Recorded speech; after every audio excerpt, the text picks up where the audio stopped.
The street professor be spitting that. He's with the millions. It's that world heavyweight flow. Championship belt wrapped around my waist, yo. I got that Ric Flair figure flow. Slam you on the pavement, that's why they call me Street Pro. Create heat on beat close. Like Jordan after the second time he three-peated, folks. Get ready, set, let's go. Fight toe to toe, release the flow created by this micro. Lights, camera, get low. Action packed, back to back. In fact, this monster will grow. Y'all better let him know. Man with the master plan, and you have no need to know. Hot like winter cold. Bust these fools, anything less than killing whack rappers is a crime. I stay trying to get mine. Stacking value, packing venues, winning over time. Ain't no fine timeline. Open your eyes, you're looking for the best, and this is what you find. Game is only for the bold. You came prepared, now get ready for the show. Introducing from parts unknown, your UFC and combat sports insider, Clever D, the Combat G, and the sports professor.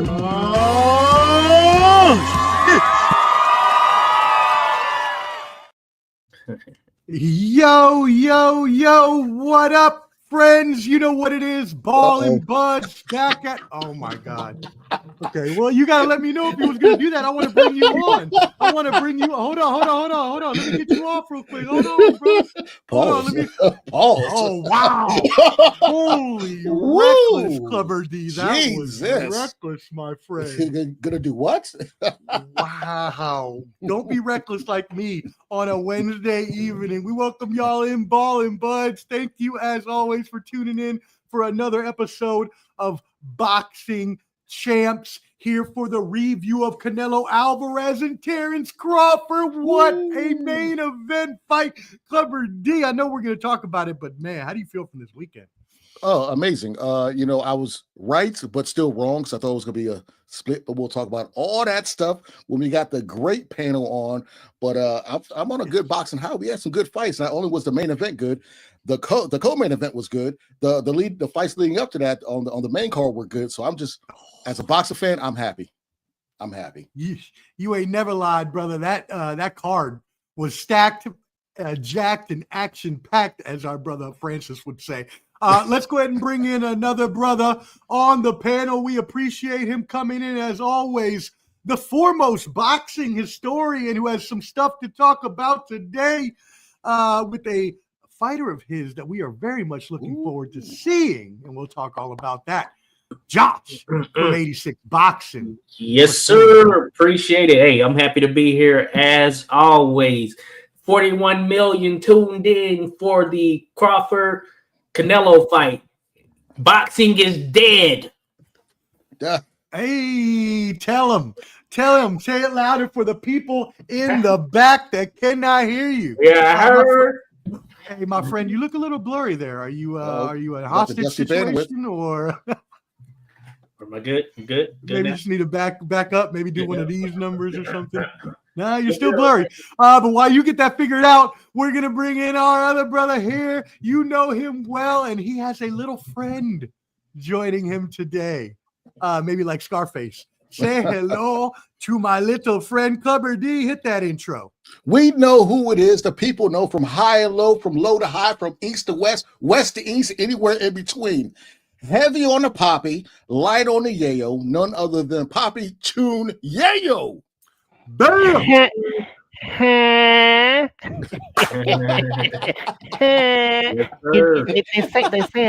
They say a hard head make a soft ass.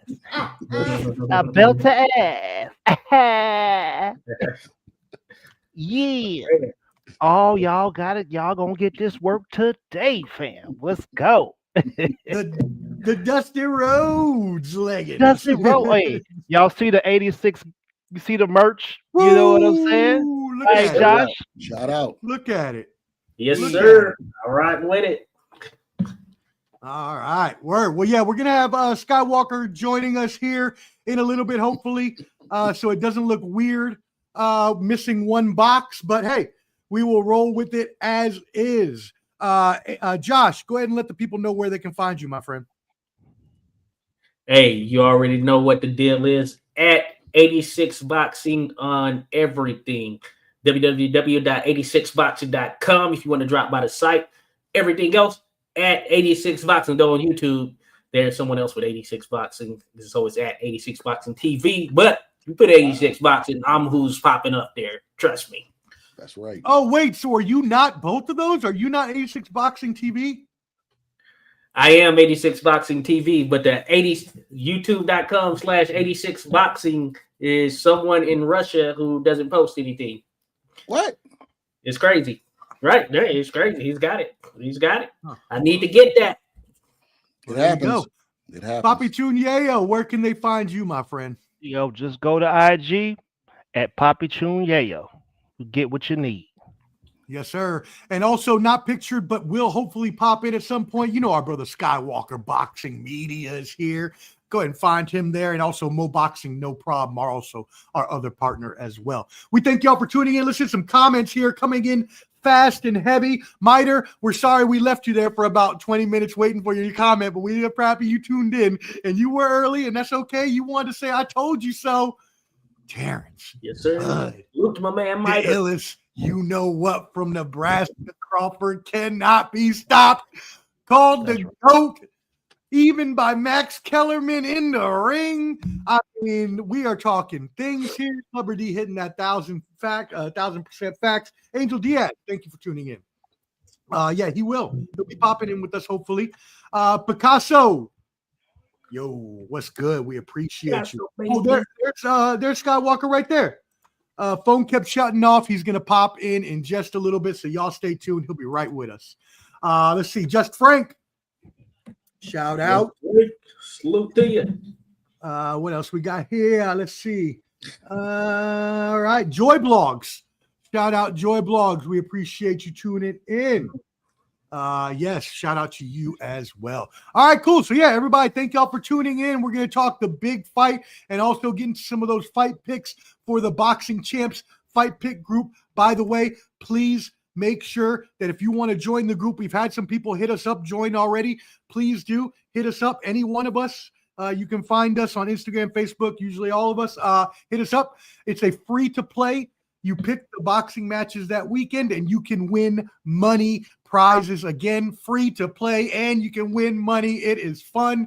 Come join us. Just let us know. And you can always hit us up, hit me up if you need as well at Ball and Buds, BALLANDBUDS. There's a handy QR code there at the bottom that'll take you to our link tree where you can find all our social media, including Clubber D's TikTok and YouTube. YouTube is Clubber D. Pretty easy. So y'all make sure you tap in and subscribe to my brother's channel. That being said, Clubber D, let's start with you. News of the day from Clubber D. What you got? Well, we got a couple stuff. I'll just start with they had the Conor Ben, Chris Eubanks Jr. Part 2 press conference. They started that off today. Besides Gervonta Davis Hayden, we got his fight with Jake Paul on November 14th. There is another fight I'm probably missing. Is it the Ed Parker versus Worley? I don't know if I said that last time, but they're going to fight next, and the winner of that's going to get Usyk as well. As far as boxing news, that's all I got right now. They'll probably come to me later.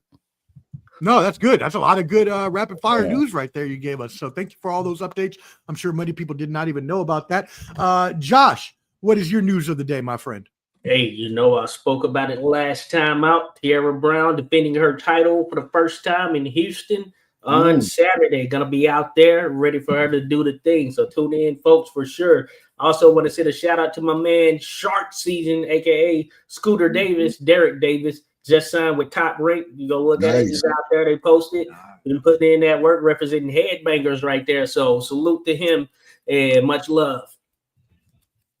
Hey, congrats, Chip, from all of us here. That's awesome. That's big. All right, cool. Papi Chunyeo, what's your news? Yeah, man, y'all already know, man. I'm trying to stop the dog from shooting the jab. I done taught her how to throw the 1 to 2. You know what I'm saying? Kick up with the leg kick. You feel me? No, man. The only news that matters is Terence Bud Crawford is one of the greatest to ever do it. That's all that matters. Let's see what happened. What happened to your brother Angel? Look at this. Do you know how many Latin channels blocked me because I said? Yeah, you know what it is. I do got one thing. Josh reminded me when he was talking. Shout out to Jeffrey the Fly U. Extending that win streak to 5-0. No mas from the corner. I believe Josh was there live about two weeks ago in DC. But shout out to Jeffrey. Insider information. Yes, sir. Shout out to the Fly, baby. Put that pressure on him. I watched that interview with you that y'all did with him. That was a great interview. He's very energetic about his craft. I'm coming to the gym to get that shirt. Coming to the gym. Shout out to Kaiser MMA. Yes, sir. There you go. Shout out to Rodolfo tuning in with us, brother. Thank you as always. Rodolfo Rivera, salute. All right, cool. Well, there's only one thing to do but cover this card before we get into some of those. Or do you want to do the fight picks first? Fight picks first? We can do fight picks first. Yeah, don't matter. That's better. Whatever. Yeah. Let's do the fight picks first. Let's tease them a little bit with it. Oh. Let's move into the fight picks from Boxing Champs Fight Picks group this weekend. We're gonna go over 4 fights, the 4 most important from this weekend. So if you're looking at your card on Champ Ross's Boxing Champs group, you'll see the top one is Liam Perro, who is 26-1 with 16 KOs, going up against David. I hope I'm saying Papo. I'm assuming the T is silent. 30-0-1 draw with 5 KOs. This is 12 rounds, welterweights, no belt on the line. Josh, you were looking impressed at this one. Let's start with you. Hey, Liam Perro, of course, he's a name that is out there. He had a title. He beat Sabril Matias, and that's saying something right that's there. That's why I know that name. Yeah, that's definitely saying something, holding it down from Australia. Australia, they have some pretty solid fighters just overall across multiple divisions and everything. So I don't really know his opponent. That's just me. Maybe I've seen him, and I don't know that I've seen him, but I don't really know him. So all I can go for from that perspective is just knowing what Liam Perro brings to the table. And I think he is most certainly one of the more solid there at 140 pounds. And this is an opportunity for him to continue to do what he does, get his name right back in the mix there to where he can get a title. So I'm leaning towards him winning the decision over the person that he's fighting, despite the fact that that person is coming in with some pretty solid numbers if you just look at the resume or look at his record at face value. But of course, we always find out once you're actually there in the ring. And if we went off resume and what each has done in the sport, no doubt Perro is the one who stands out. So that's why I feel that he will be the one who is successful come this Saturday, I guess, if it's happening Saturday, Friday, whenever it happens. It's actually a Thursday fight. Thursday. Tomorrow. Oh, wow. Tomorrow, Thursday night fights, baby. Remind me the old ESPN days sometimes. There you go. And I do want to remind you, I do want to go direct to your point, Josh. I didn't know who the other guy was either. I'd heard of obviously Liam Perro, and now I know why, because I watched that fight that he beat Sabril Matias. I just forgot that was him. But just to give everybody else a little update, since y'all may not even know who the guy is either, he's apparently from France. So that's one thing. So the T is definitely silent, just to give you a little update there. He's 34 versus Perro, who is 29. His last fight was a KO 7, but it looks like he's only had one fight recently. It doesn't look like he's fought a lot recently. It doesn't say the last time he fought. But anyways, he's not a knockout artist. He's only had 5 wins by KO, which means 25 wins have come by decision, whereas Perro has 62% KO percentage. Now, he has been fighting 3 more years than Perro since 2013, so he does have 60 more rounds pro experience. Yayo, what do you think about this fight? Yeah, man. I think this is going to be one of those types of fights where, the guy is just getting back and his corner is probably going to want to see, what sort of improvements he's made since, he took the L. You know what I mean? So I think probably this would be a fight where they want to see him get some rounds in, but I still think he might try to press the dude. I think it should be like an easy win. I'm taking it like if I was gambling on it, I'd probably take it by unanimous decision. But in the league, unanimous decision don't really get you nothing. So I'm gonna just say majority decision for the Fantasy Boxing Prediction League. Hey, there you go. And I don't even need to say anything else because that's exactly what I thought when I picked it. I was like, well, I would pick unanimous, but we don't need to do that. So I'm just going to pick majority. Clever D, what do you got? Well, this fight is going to have a little bit of parity, and I'm going to use it to base my shoot on this. I'm going to do a wrestling shoot about this one. And what I'm going to say is Liam Paro, his last fight was at 140. Looks like they're fighting at welterweight, which is at 147. So this is his first fight at that weight class. We're fighting somebody who's from France, who's from the same country of the man that knocked out Jaime Munguia, and then Jaime Munguia had to cheat on the Canelo undercard back in May. With that being said, with him moving up in weight and finding a Frenchman that might have the knockout powers that we don't know about, I got Paro by decision. My man Clever D connecting dots out here like he a damn investigator, and he got the pin board up there, just like that's great. That's tremendous. All right, cool. Well, there you all go. Make sure you get that. That's for that first fight. We're gonna go over 3 more. Let's get some comments here. Bud Files, salute. We appreciate you tuning in. What up, Bud? Angel Diaz says that ring don't lie. Yeah, we know that. We know that. Oh, look who's cousin. Tuning in. Yes. My cousin. Alicia. Yes. Shout out. Alicia. Shout out. You know we love you at Ball and Buds. Yes. That's family right there. And then Boxing Kangaroo from Australia. I heard y'all on the other night. On Saturday night. I heard y'all getting it in. Good old Carl. Carl, crack me up. You gotta go to that movie theater. Oh, that's right. Yes, movie theater. Paro is from Australia. You're correct about that. Yeah, I had to slide something in on BVO that night. I was listening. I couldn't hop on. I was listening. Let's move on to this fight on Friday night. I'll give you the Friday night fights from Detroit. We got a couple of heavy hitters coming through. Brandon Moore, 18-1 versus. Hold on, I had it here. DeAndre. DeAndre Savage. The last name, DeAndre Savage. Savage is 34 years of age. Moore is 31. Moore does hold a 3-inch height advantage. But we've got some stats here to tell you about. 18 wins for Brandon Moore, 10 of those by KO, so a little over half. So not necessarily a knockout artist per se, but his opponent, holy cannolis, DeAndre Savage, 10 fights and 10 KOs. Now, granted, he has a lot less experience than Moore, to the tune of 62 rounds less experience. It looks like DeAndre Savage has beat up on folks early because he only has 16 rounds in those 10 wins, which is 1.6 rounds average. So he's knocking people out in the first or second round every time. But if you're asking me, Clubber D, and I'm coming to you on this one, if wowzers, yes, you got me. That's a pauser. If you were going to ask me my opinion, or tell me that I'm a heavyweight, and you put me up against some guy named Savage with 10 KOs and 10 fights, I'm just going to walk away. I'm going to say I don't think I want to fight that guy. How do you feel about this fight? Well, you hear that name Savage, reminds me of the homie that went to high school with, Chris Savage McQuarrie, who finished second place in the UFC Tough Enough competition from my area. Shout out to him. Nice. But, sometimes stats lie. But in this case, it's hard after watching Yoel Romero make his BKFC debut last Friday at age 48, and knocking dude out. He's a savage. So I'm going with the Savage. It's going to be a second round knockout. Yes, sir. Second round knockout. Yale, what you got for us?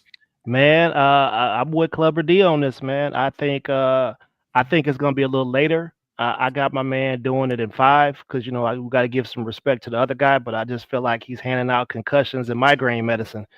So, get your Ubrelvy up, fam, because you'll have a headache after that night. Bro, you and me, we on the same page tonight, the same wavelength, because I agree the same exact way. The only thing I had different with you was KO6, but I didn't know that he was knocking out folks so fast. So I was about to switch and go a little earlier myself to like KO4, KO5, but yeah, he's still gonna knock him out. Josh, what you got?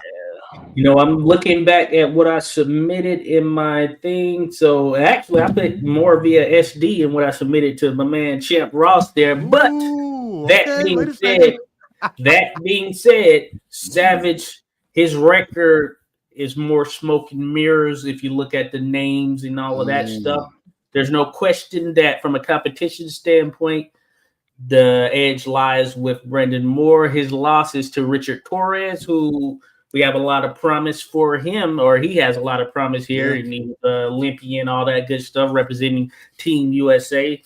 And Brendan Moore is the bigger fighter, and he has a okay jab. When he's in there, he usually starts pretty slow. So I feel that the best chance is for Savage at least, is gonna be there early.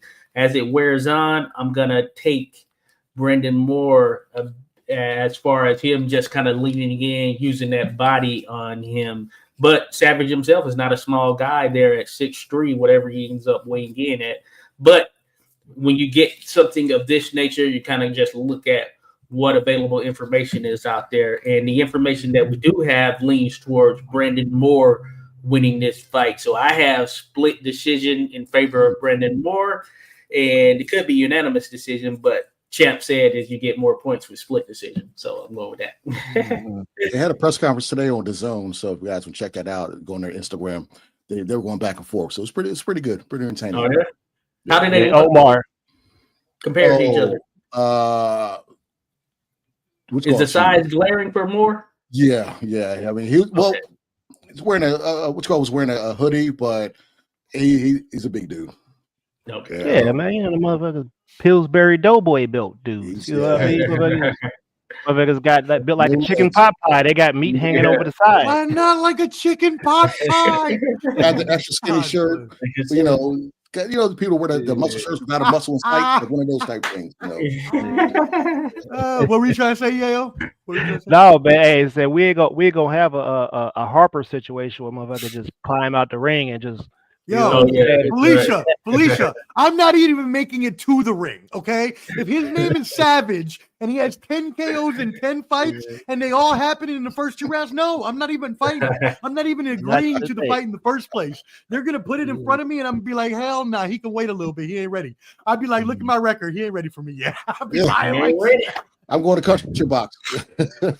Exactly. I'd be like, nah, he need to wait a little bit. All right, cool. Let's move it in to the next fight. Actually, you know what? I want to save this one for last because that's your girl, Josh. So we'll start with the Fundora fight. This is last on your list, y'all, of the Boxing Champs Fight Picks group. So if you're looking at it's at the bottom on Sunday. This is Gabriela Fundora, 16-0 with 8 KOs versus Alexis Kubicki, 13-1 with 2 KOs. This is 10 rounds for the IBF, WBA, WBC, and WBO flyweight titles. Josh, since we're going to start with you with Tierra Brown, we'll start with Clubber D on this one. Actually, you know what? Let's start with Yayo. We haven't started with you yet. Yeah. We'll go Yayo. Yayo. All right. What do you think about this fight right here? I think, B-side is just that, man. It don't matter. We got walk him down, Gabby. She walking them down, fam. I mean, she could box and do all that stuff, but, man, when she be walking them down, that shit look pretty, fam. I ain't going to hold you on that. So I'm taking Gabby Fundora by KO9. You know what I'm saying? I just think she's just too tall. The reach is too long, and she's mean, man. Like, I don't know. Like, you see motherfucker that, with the librarian look, and they take the glasses off and be crazy than a motherfucker inside of there. So I'm riding with Gabby by KO9, fam. Now she comes, Clubber D, as we know, because we've talked about it before. The brother-sister, they were the champion combo at one point in time. They still are. Oh, they still are? Okay, cool. Yeah. Okay, so they still are. That's what I thought. Okay, I just wasn't sure. Yeah, so we talked about that before. So when you come from a fighting family, you're going to be one tough mother sucker, you know what I mean? Talk to me, Clubber D. I mean, you got her brother. He's taking Harvard classes and knocking people out. Ask Tim Zoo about that. And then his sister, she's one of the few women that can knock the race off your face. Like when she became undisputed, when she hit Homegirl, it was kind of like when Bumgarner hit Harper, and it was like they stood still, like stuck in time, like they was on Kensington and Philly. You know what I'm saying? All that stuff just zoned out. So she's known to do that to women. So with that fight, with that being said, I got Fundora, and I got her going 7th round knockout. It's going to be, she's probably going to knock her down in probably the 2nd round, and maybe again in the 4th, and then it's either towel thrown in or no mas come round 7. All right.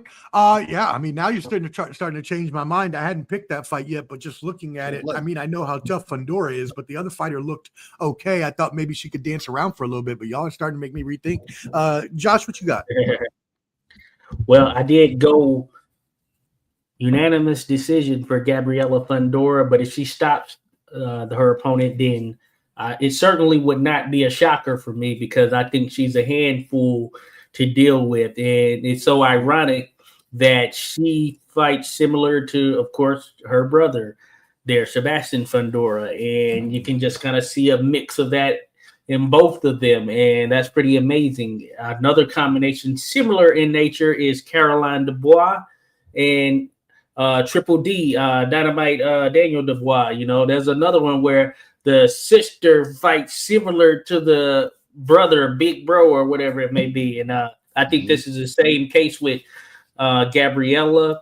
To be able to really deal with her, you got to have a lot of endurance, a lot of you have to be able to take a lot of punches and just be able to stand the test of the duration of the fight, because she's one who's going to keep coming forward.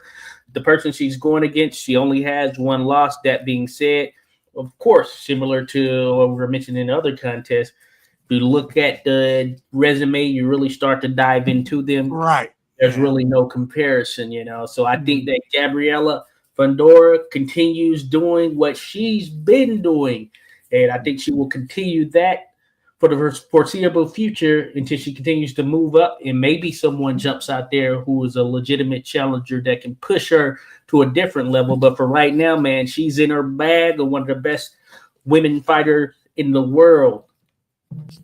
And I want to, my bad, Omar, I just want to add one quick thing. You're good.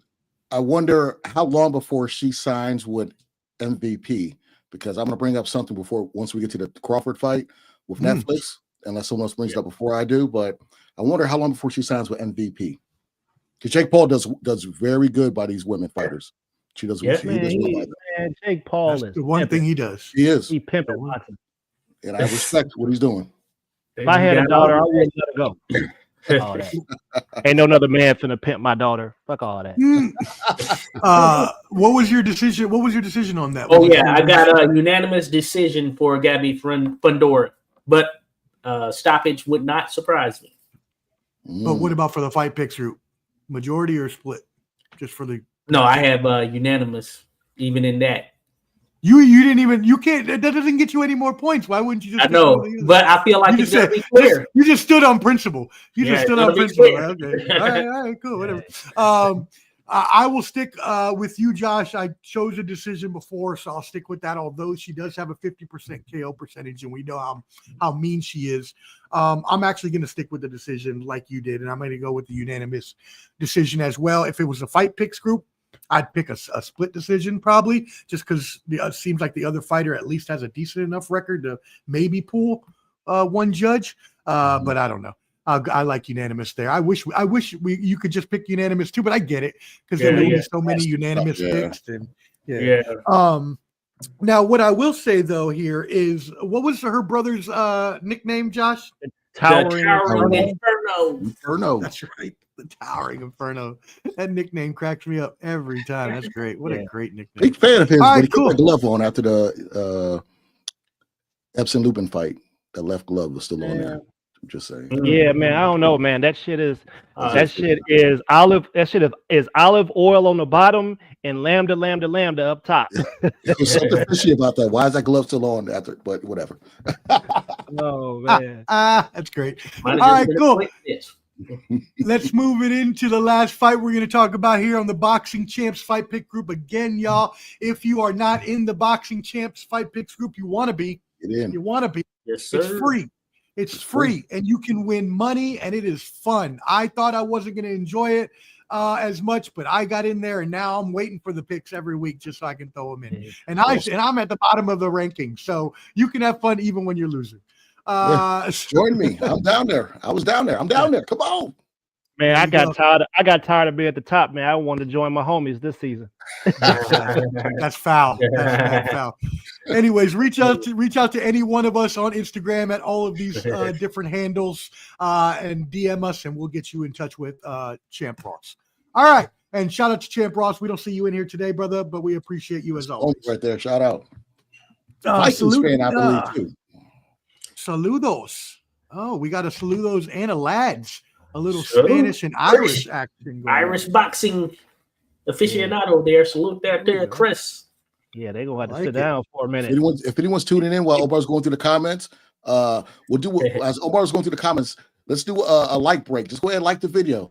You know, if you're hearing this later or now, like. We're on the same page, Felicia. We're on the same page. Everybody on this, at everyone's page, you know, so you got the trifecta, quadfecta, whatever you want to call it. Who said lads? Because we got, you know what I'm saying? I feel like y'all be letting people get punched in the back of the nugget and just be okay with it. Hey, yo. Stoppage by right hook to the square to the back of the head. That's crazy. That's crazy. Yeah, as Clubber D said, though, right? It is free. It is free to you, but it's so invaluable. All the gentlemen here, we all have our profiles connected to this stream.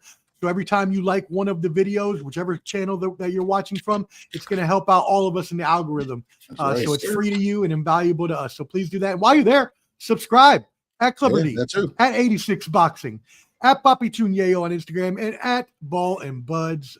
We thank you for tuning in. Let's move into this last fight. It is your girl, Josh.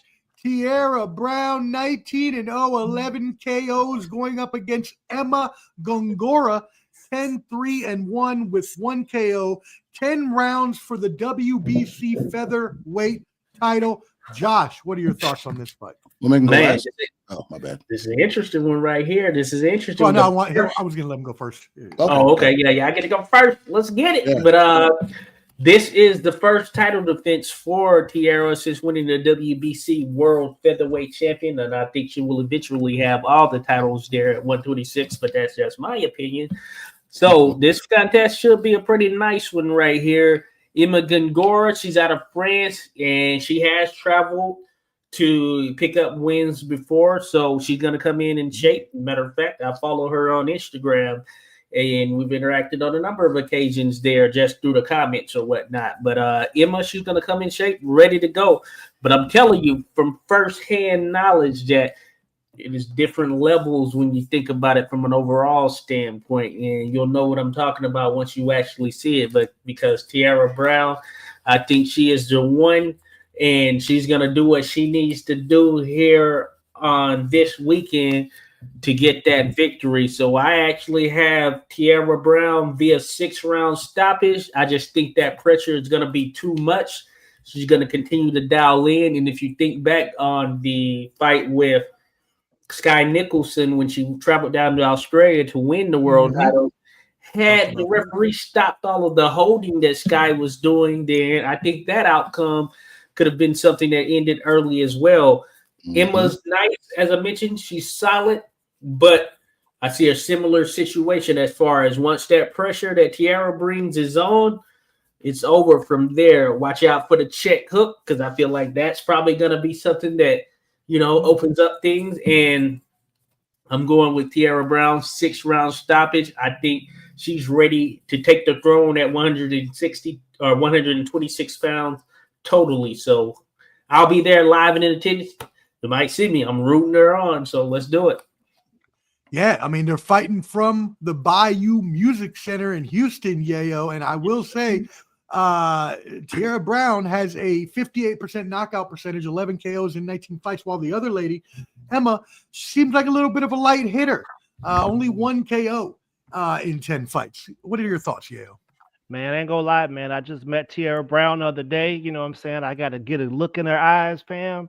And I just, hey, y'all, listen, when we making these picks, it's his business. It's not personal. You feel me? Like, we just be making picks. We just be talking a little trash. Don't get mad at me, because Tierra's going to be on your ass. Baby. I got Tierra putting the Beats by Dre on her by KO7. I'm sorry. That's just how I feel it. Iron sharpen iron. And you know what I'm saying? France been losing anyway. So, you might as well go and take this L too. Hold that. Yes, sir. I mean, I need you next time to say that rhyme part with the puppet. Where's Papi Chum Puppet when you need him? Hey, you know what I'm saying? You waiting to be belt ass.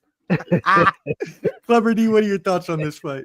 I am glad you started with Josh because Josh kind of laid it out perfect for all of us. And since this fight is going to be in Houston, this is going to be more of a showcase fight similar to Liam Parra. And how I was hyping up France and how Bruno, whatever his name is, knocked out Jaime Munguia. Mm-hmm. I feel like, what's the young lady's name that Tierra's fighting? Emma Gungora.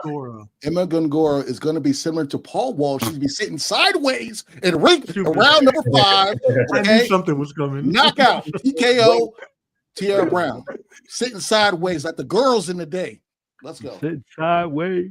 Yeah, there's no chopped and screwed, talking like DJ Screw. Yes, sir. There's no way I'm gonna go against any of these gentlemen's opinions. They obviously know, and especially Josh, because he knows Tierra Brown and her skills for a long time now. So, I mean, I agree. I think that when you're looking at the heavy hitter or a heavier hitter at least versus somewhat of a light hitter, and the fact that they started around the same time. I mean, I just think Tierra Brown's going to knock her out too. KO 5.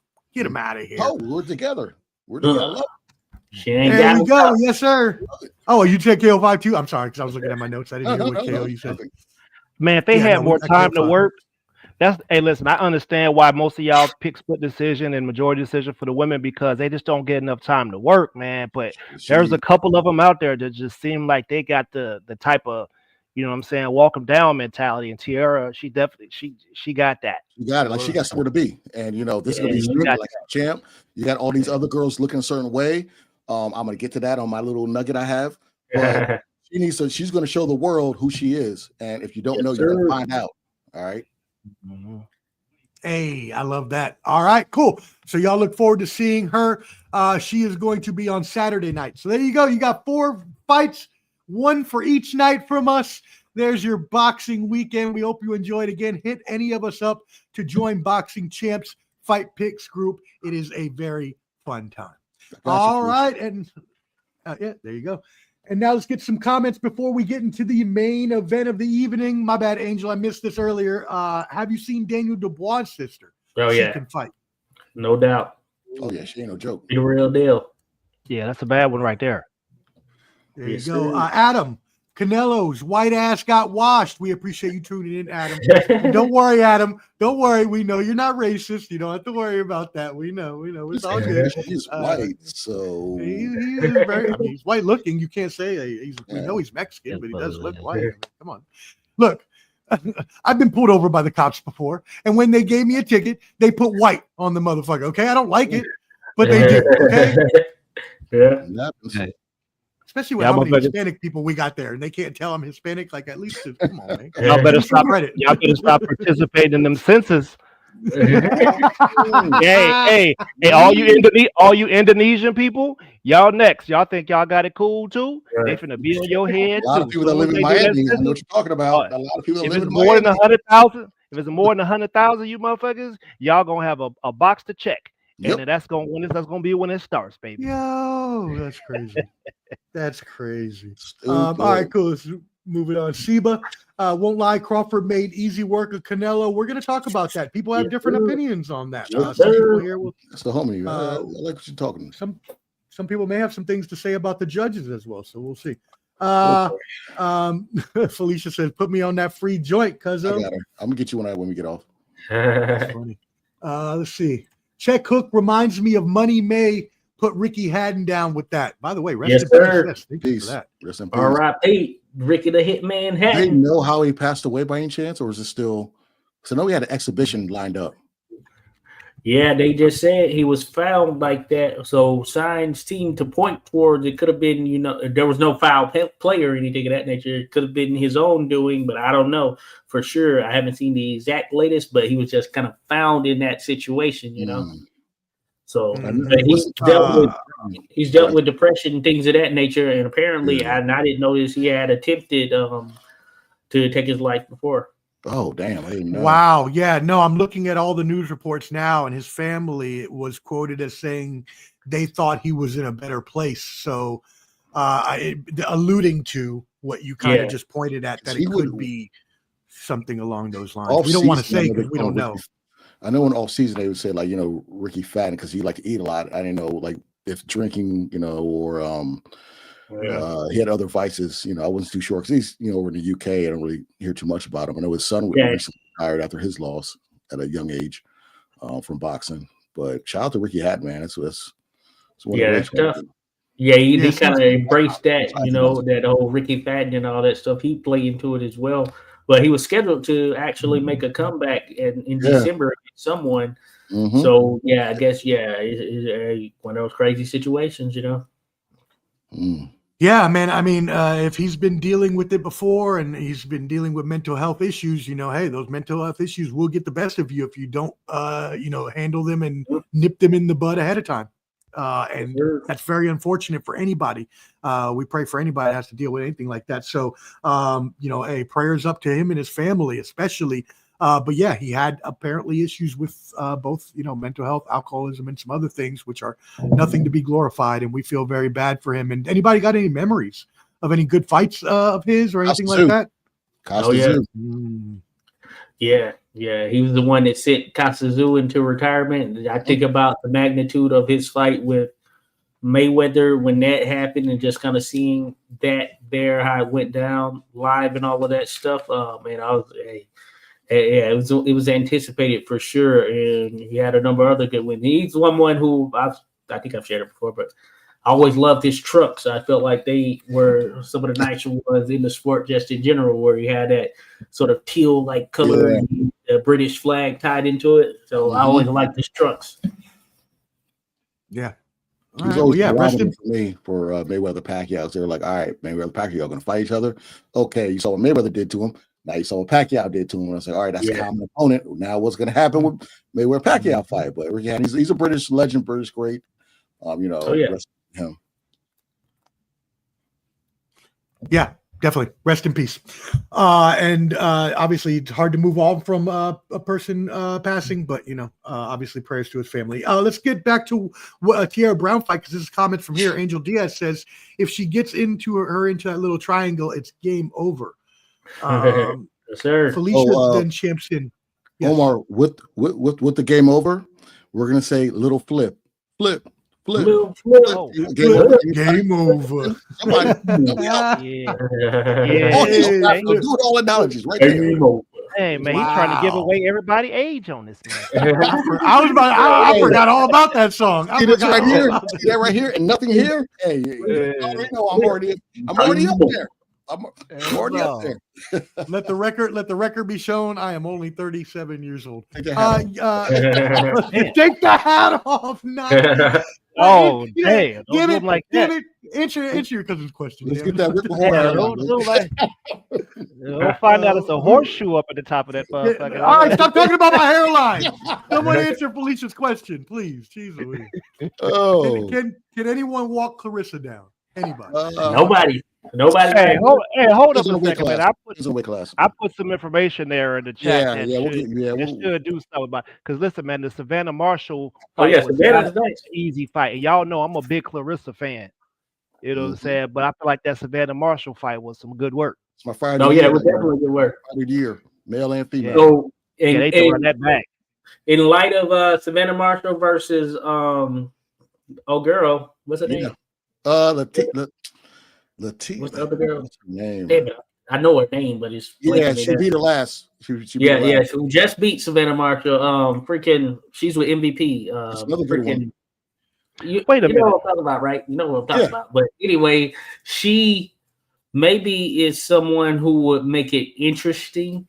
Walking her down is very interesting for sure. I messed up. I didn't mean to say Savannah Marshall. I meant to say Hannah Gabriels. Well, yeah, Hannah. That's the one. Hannah was the only one who's dropped Clarissa in all of her contests. Hannah was the one who put her on the canvas And that was one that was being talked about. I would love to see that. The only issue now, of course, is Hannah. She's been out of the ring for about 2 years now because they were going to fight at one point. But I still like to see that rematch, and it would be at a higher weight this time because Hannah, she was putting in work at heavyweight, light heavyweight as well prior to her, or at least in her last contest that she was in the ring with. But the girl that beat Savannah Marshall here in her last fight, I think that she could be very interesting in just from an overall standpoint. But I don't know in terms of walking Clarissa down is going to take a concerted effort. You're going to have to really commit to that. For sure. Man. Hey, Papoose, man. Hey, that's it. Go ahead. No disrespect, Papoose. Ain't nobody walking Clarissa down. I just thought about it. She thicker than frozen peanut butter, fam. Like you feel me? Like ain't nobody walking her down. She caked up, man. I mean, that's what I'm saying. This is another one, like the Savage. Like if you're gonna ask me to go in and try to walk down Clarissa, no, I'm not. I don't want that fight. No, I just don't. I'll take another fight, please. Give me someone else. And it's Shadeja Green. That was her name. Shadeja Green. Right. Shadeja. Hey, she dialed in. I might have spelled it wrong there, Shadeja, but she was dialed in and like super determined in that fight with Savannah. So she's someone who will be an interesting matchup there for Clarissa Shields, especially at this stage. It just be a matter of what weight, because Shadeja is at 168. Clarissa's last 2 fights have been in the heavyweight division, which is generally on the women's side over 175. So she's coming in about 177 or somewhere at that range. So makes it interesting. I think it depends on also when Shadeja called her out. I know that Clarissa doesn't get along well with Jake Paul or his partner at MVP. So that's another thing that'd be She's tough. talked about fighting Jake Paul. Yeah, they don't get along. So someone has to put their ego aside for that to happen. I think for one of those big fights to happen, Carissa's already selling out the Little Caesars Arena in Detroit, so she's getting a great crowd. Oh yeah, she's got some stuff. So it's going to be, why would I want to leave that spot and go somewhere else? But she said she wanted to be on the undercard of like a Crawford fight or something like that. What I would love to see, because that's what Jake Paul does. He put Serrano on the undercard, and their second fight their third fight did number. So there is a method to that, kind of like Christy Martin and Tyson when she was on those undercards. So I think for Shields to break through to more of the mainstream, she needs to be on one of these big undercards and kind of and I'll note that Carissa is a free agent right now. She's with Salida Promotions for the duration of her career. I know on what she's put out there online, she's even open to. She's not denouncing any promotion, so that means even MVP is on the table. I haven't heard anything as of yet as far as her signing with anyone, but she is a promotional free agent at the moment.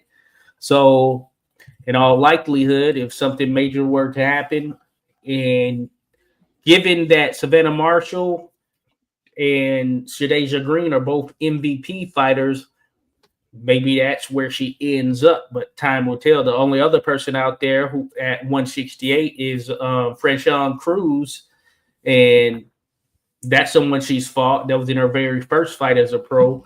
I think that would be an interesting matchup as well, but we'll see who Clarissa ultimately signs with. But MVP, they're doing some things right now as far as signing the best women in the sport.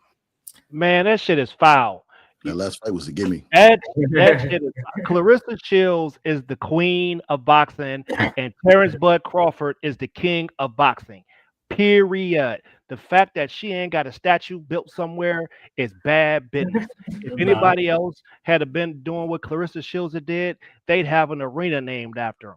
You know what I'm saying? She should be the highest paid woman in fighting sports. Period.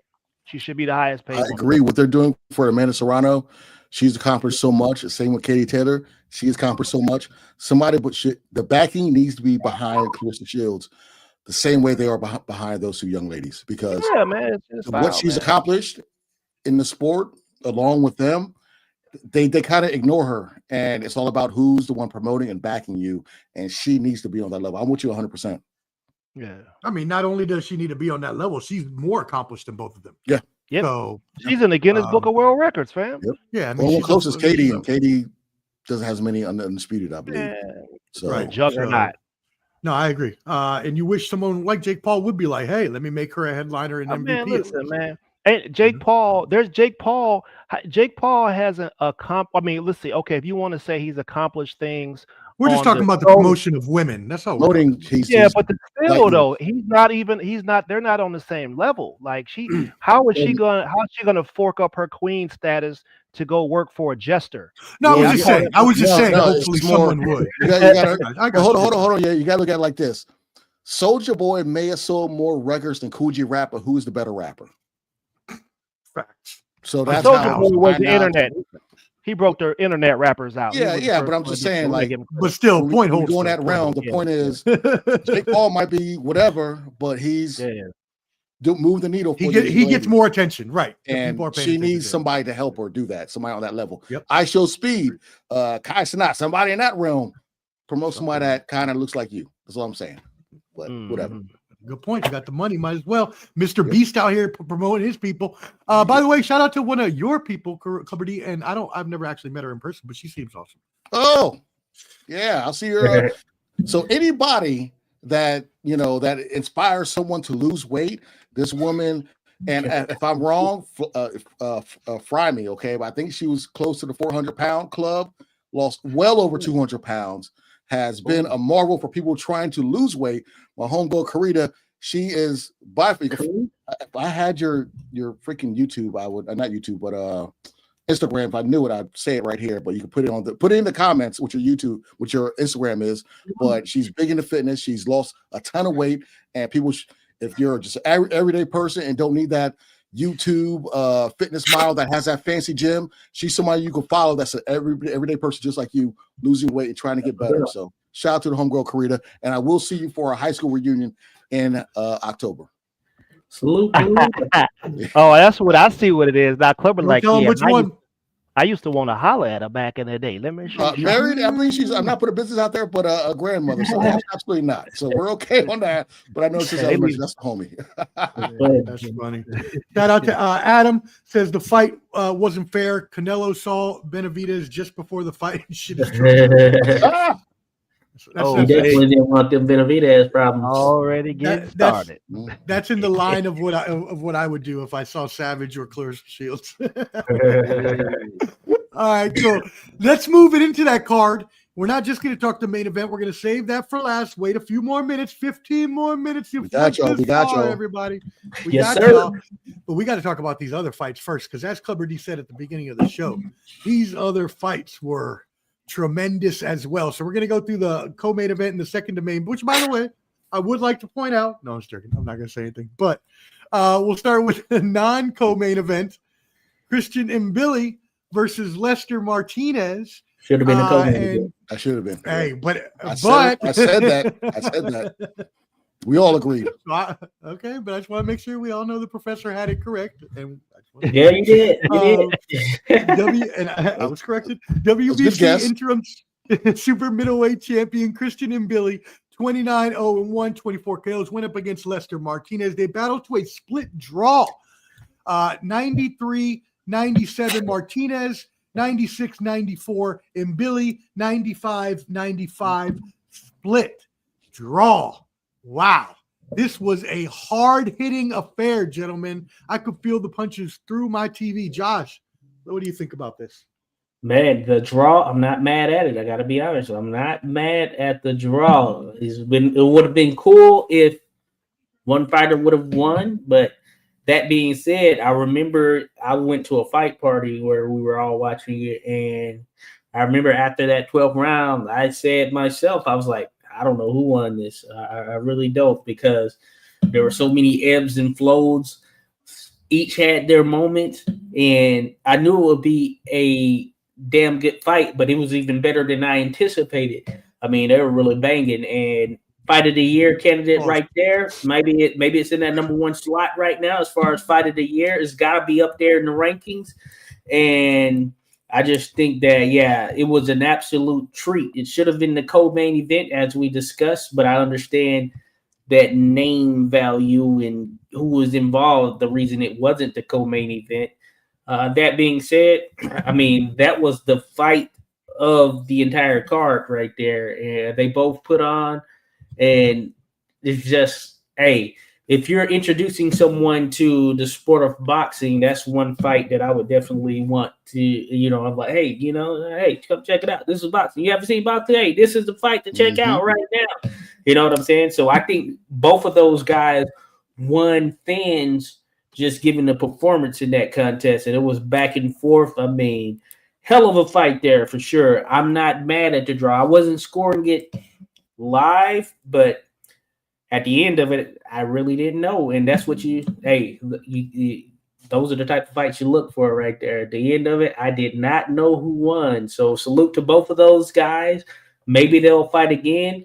We'll see if it's the next match for each of them.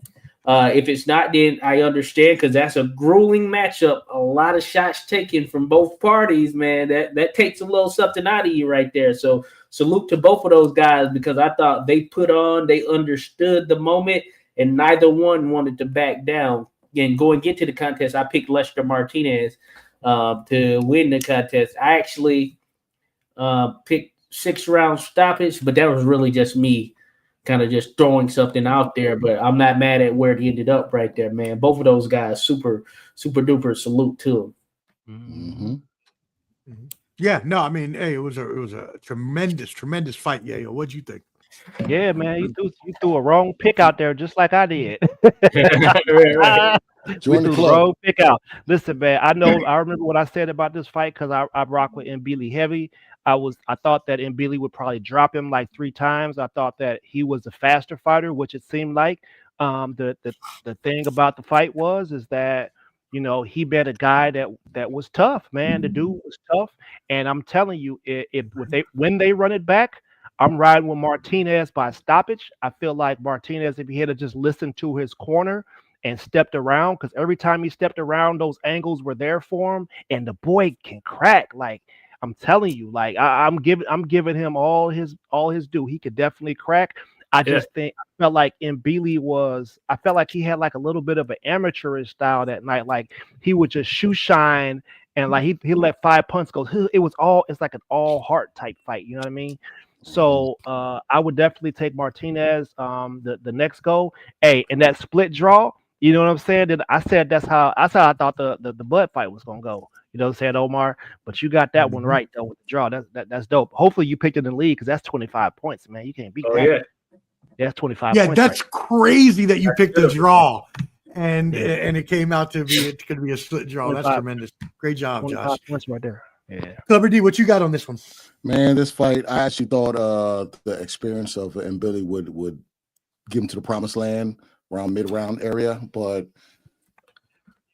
I feel like the draw helped us out as boxing fans because of what the outcome of the main fight was.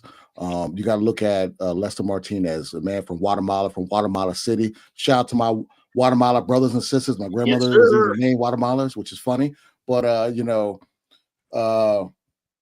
he's trained by Boback, who trains Bud Crawford. Okay, so if he would have won and Bud becomes undisputed in the same weight class, that's a little turmoil. That's a little issue they're going to have to deal with. But with this being a draw, we don't have to worry about that. I thought with Mbili's experience, Mbili was going to get him up out of there in the way he fights. But this, and like you said, Josh, this is one of those fights where if someone is new to boxing and just want to learn about boxing, I equate it to, if you want to learn about UFC or mixed martial arts, watch Forrest Griffin against Stephan Bonner at the Tough Enough Finals, the first season. Okay, the ratings went from 1 million to 3 to 4 million from their first round to your third round. You know what I'm saying? So this is the type of fight that will get you on to boxing if you want to just learn about boxing.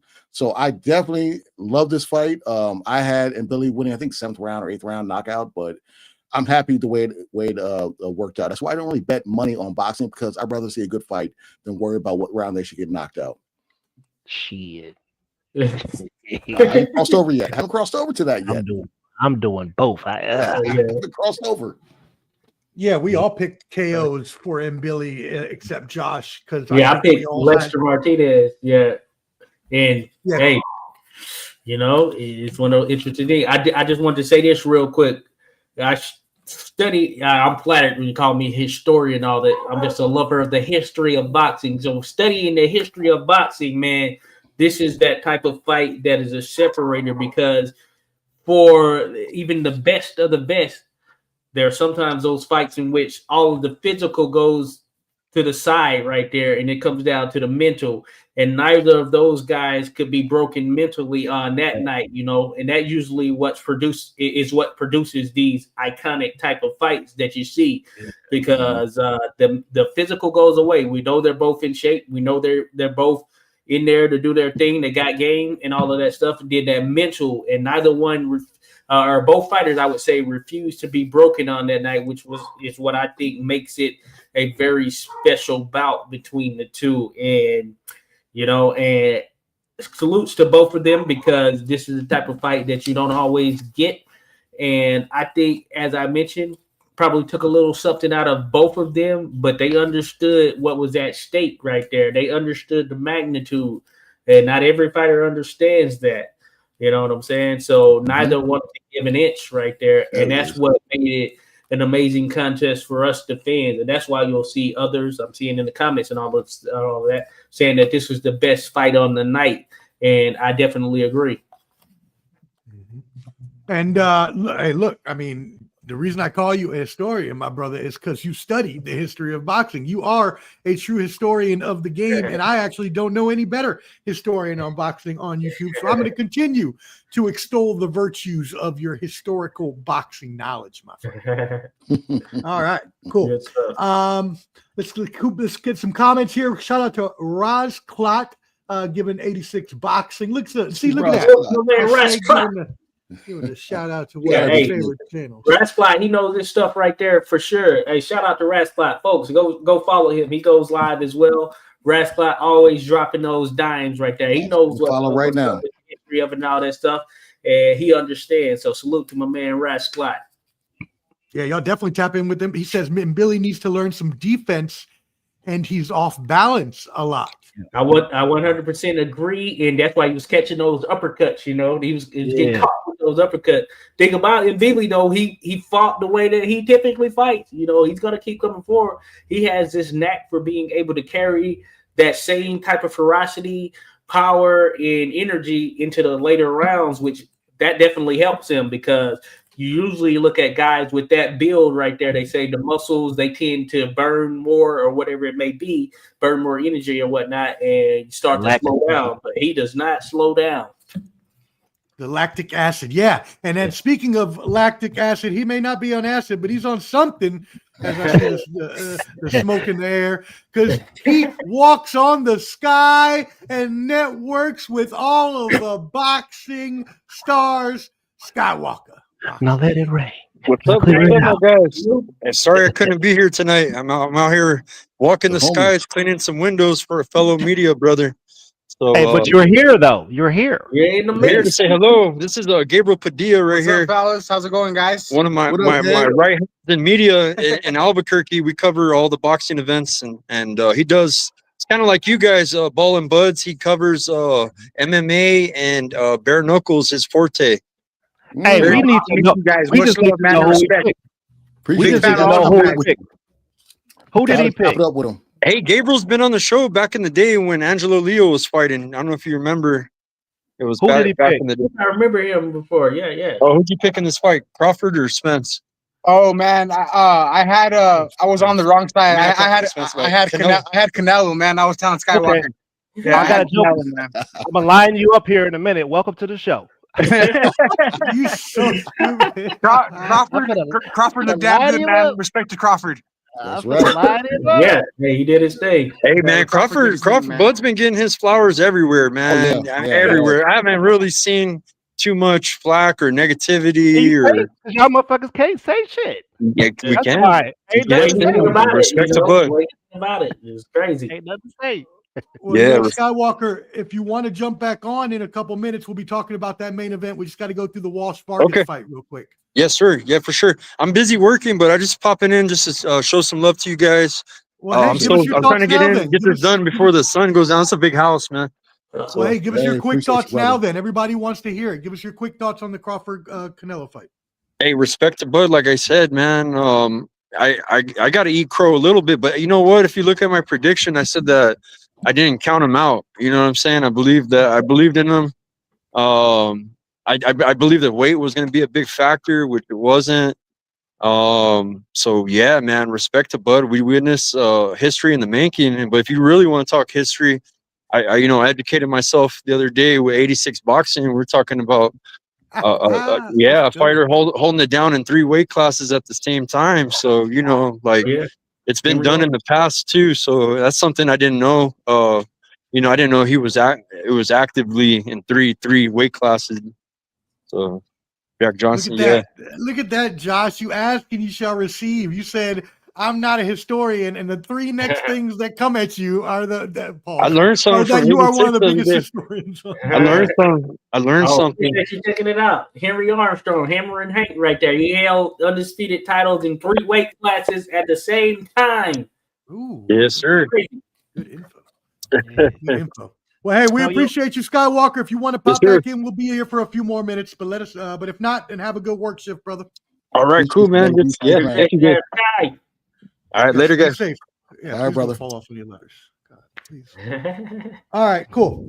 Let's go ahead and get some more comments here before we keep it moving. Let's see. Where's the new? There we go. Okay. Champ Ross. Oh wait, no, wait. I missed one of Felicia's. Sorry. Felicia said, and Billy wasn't as technical as he needed to be. Needed more range, but definitely had heart. Oh yeah, that's right. And then that's a blubber. Angel Diaz, you're correct. We need a rematch. Hey, I mean, I know I want to see a rematch for sure. Some people may not agree with me. Let's see what else we got here. There he is, Champ Ross. What's up, brother? Look that to you, Champ.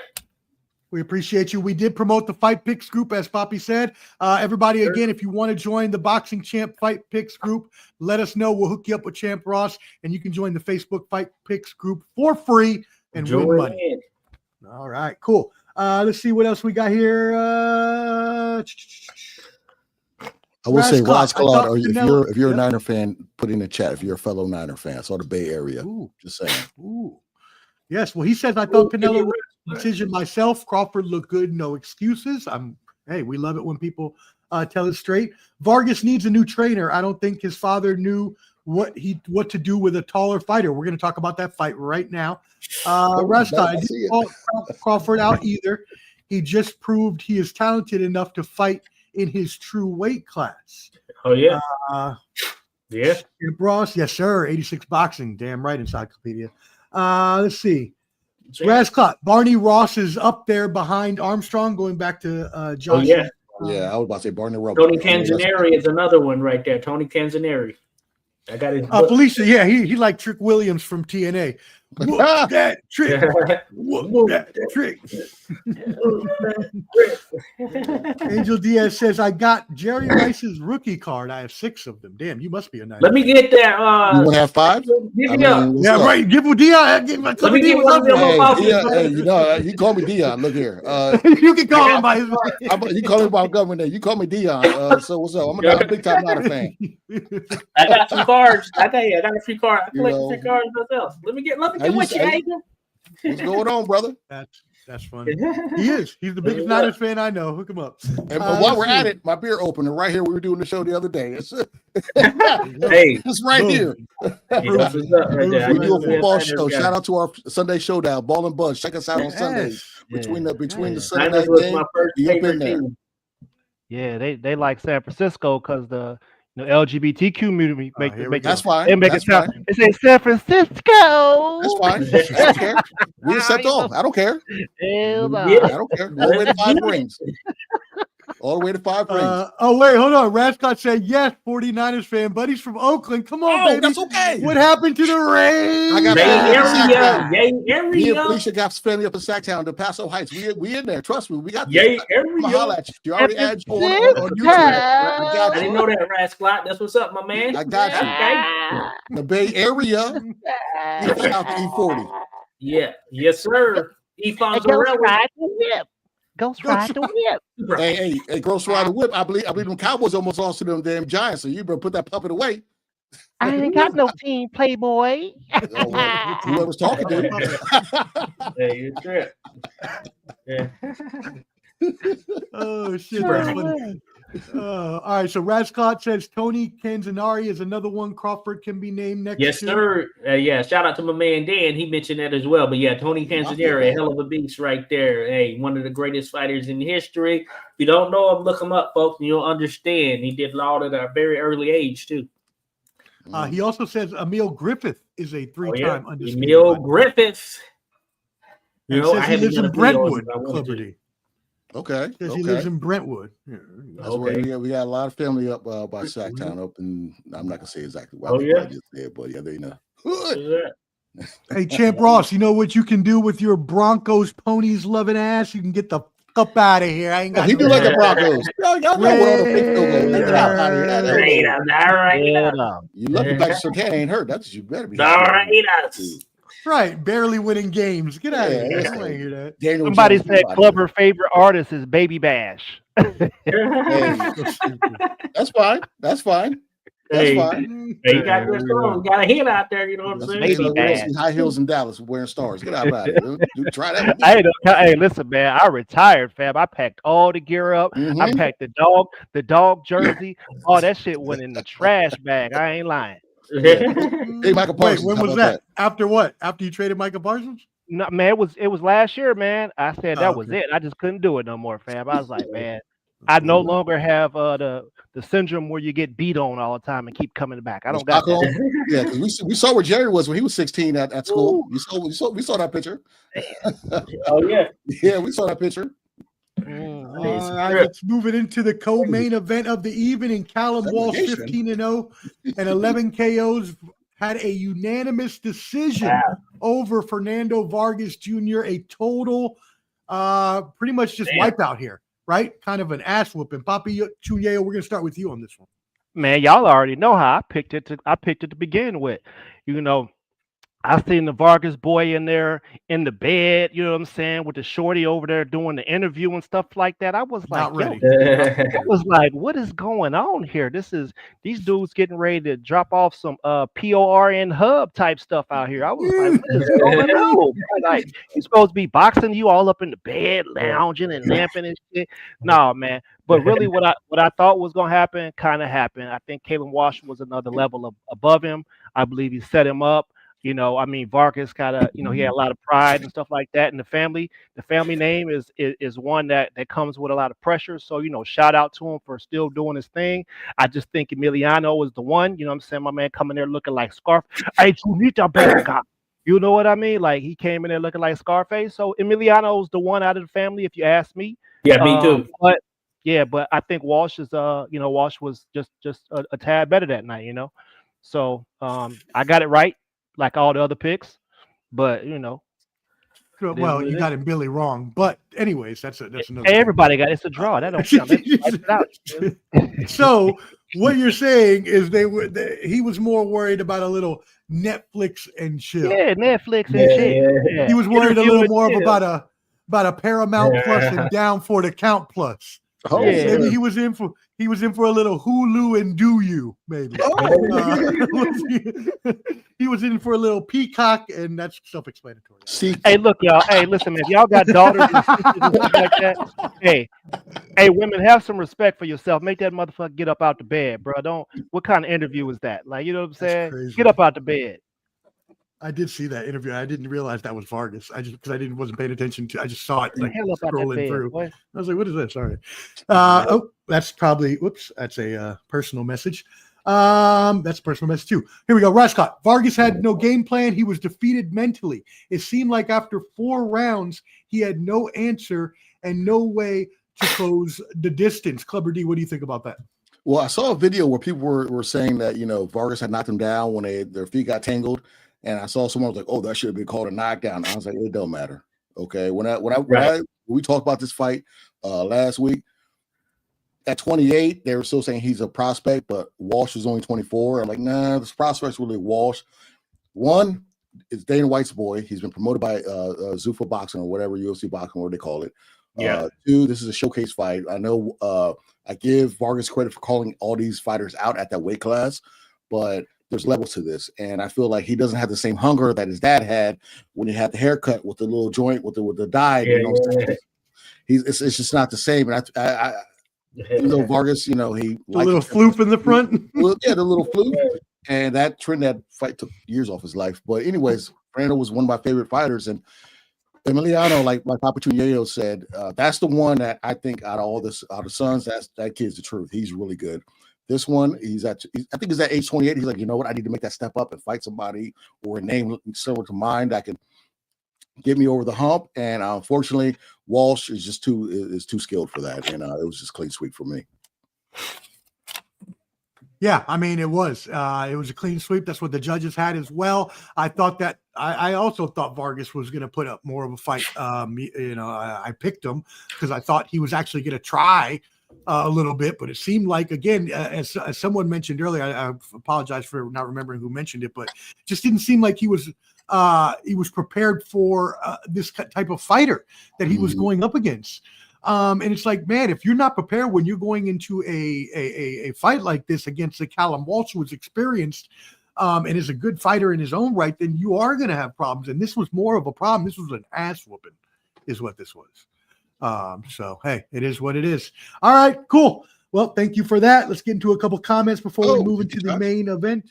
My bad, Josh. I apologize. My say so right here. But I'm leaning on the same side as the rest of them. I felt that one thing I didn't know is how much of a size difference it would be as far as length and what Fernando Vargas was dealing with. I picked him to win via decision, but some of that essentially was tied to the namesake, thinking he had a little bit of that, whatever his father has in him and all of that stuff. But I got to give props to Caleb Walsh because he pretty much took that out of him. And you're right.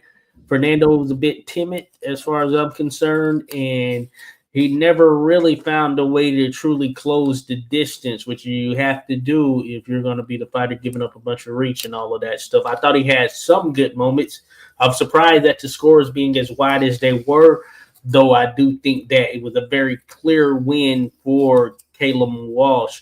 I wrote down one of the things I wanted to mention was that also I feel like a disservice was done because following that Mbili and Martinez fight didn't help this contest right here because that was so action-packed that a lot of people, I can just tell you from just being in a fight party perspective, nobody's really paying attention to that contest because, hey, those were big shoes to try and fill right there, what Mbili and Martinez did, and I thought that kind of didn't help them either, just thinking about the prospects of course, attracting fans and others who want to be involved in their careers moving forward. But that being said, I got to give it to Caleb Walsh. He fought the fight that he needed to fight.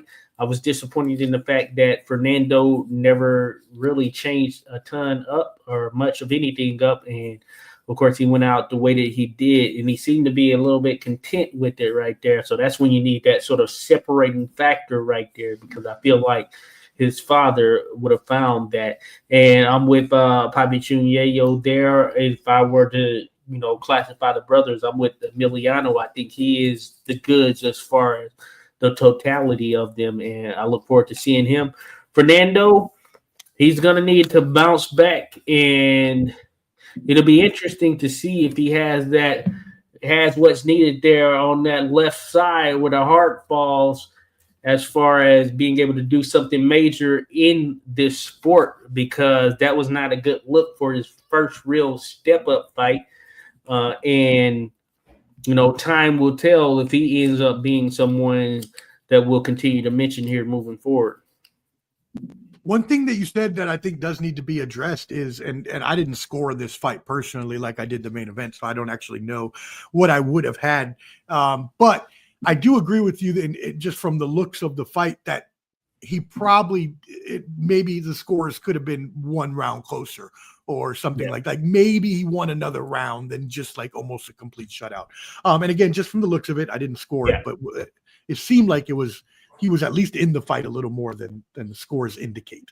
Yeah, he had a small sequence there where you could see that he was closing the distance a little bit, and he was actually landing some pretty good shots, but it didn't keep up enough to where it really stood out from a totality perspective. So I think that kind of hindered him right there. So the onus is on him to come back now, you know what I'm saying? So he's got the name and all of that stuff, but he's really got to do something. I would say he's got to be a little bit more special moving forward for people to get back into sort of the good graces, you know? Name value only gets you so far. I think all of us can agree on that. All right, cool. They got him an interview in the bed. Yeah. Name value, I will say name value and also great value, depending if you have it against regular. Yeah. Well, I hope if he was in that bed, he was getting some cheeks too. All right, let's get some comments here. Champ Ross says Vargas did better than I thought. Walsh shit the bed, in my opinion. He was there to make a splash as the co-main. I wouldn't say that. How can you shit the bed when you almost blow out a person? I can't agree with that, Chad. Well, because I do agree that Vargas was a little better. I do agree that he showcased that fight to be the co-main, and Billy and which call should have been actually the real was co-main. A better fight. Yeah, right. Just in attributes and accolades, that fight should not have been a co-main. That's called Dana White. That's my fighter. I want to promote him. That's what and it brought down the momentum for the casual fan. It brought down the momentum right there because of the type of fight that was fought, which I expected. Because let me tell y'all, people are like, it's up too. I'm staying up too late, and you wouldn't say that if you're watching an action-packed fight. You'd just be right in.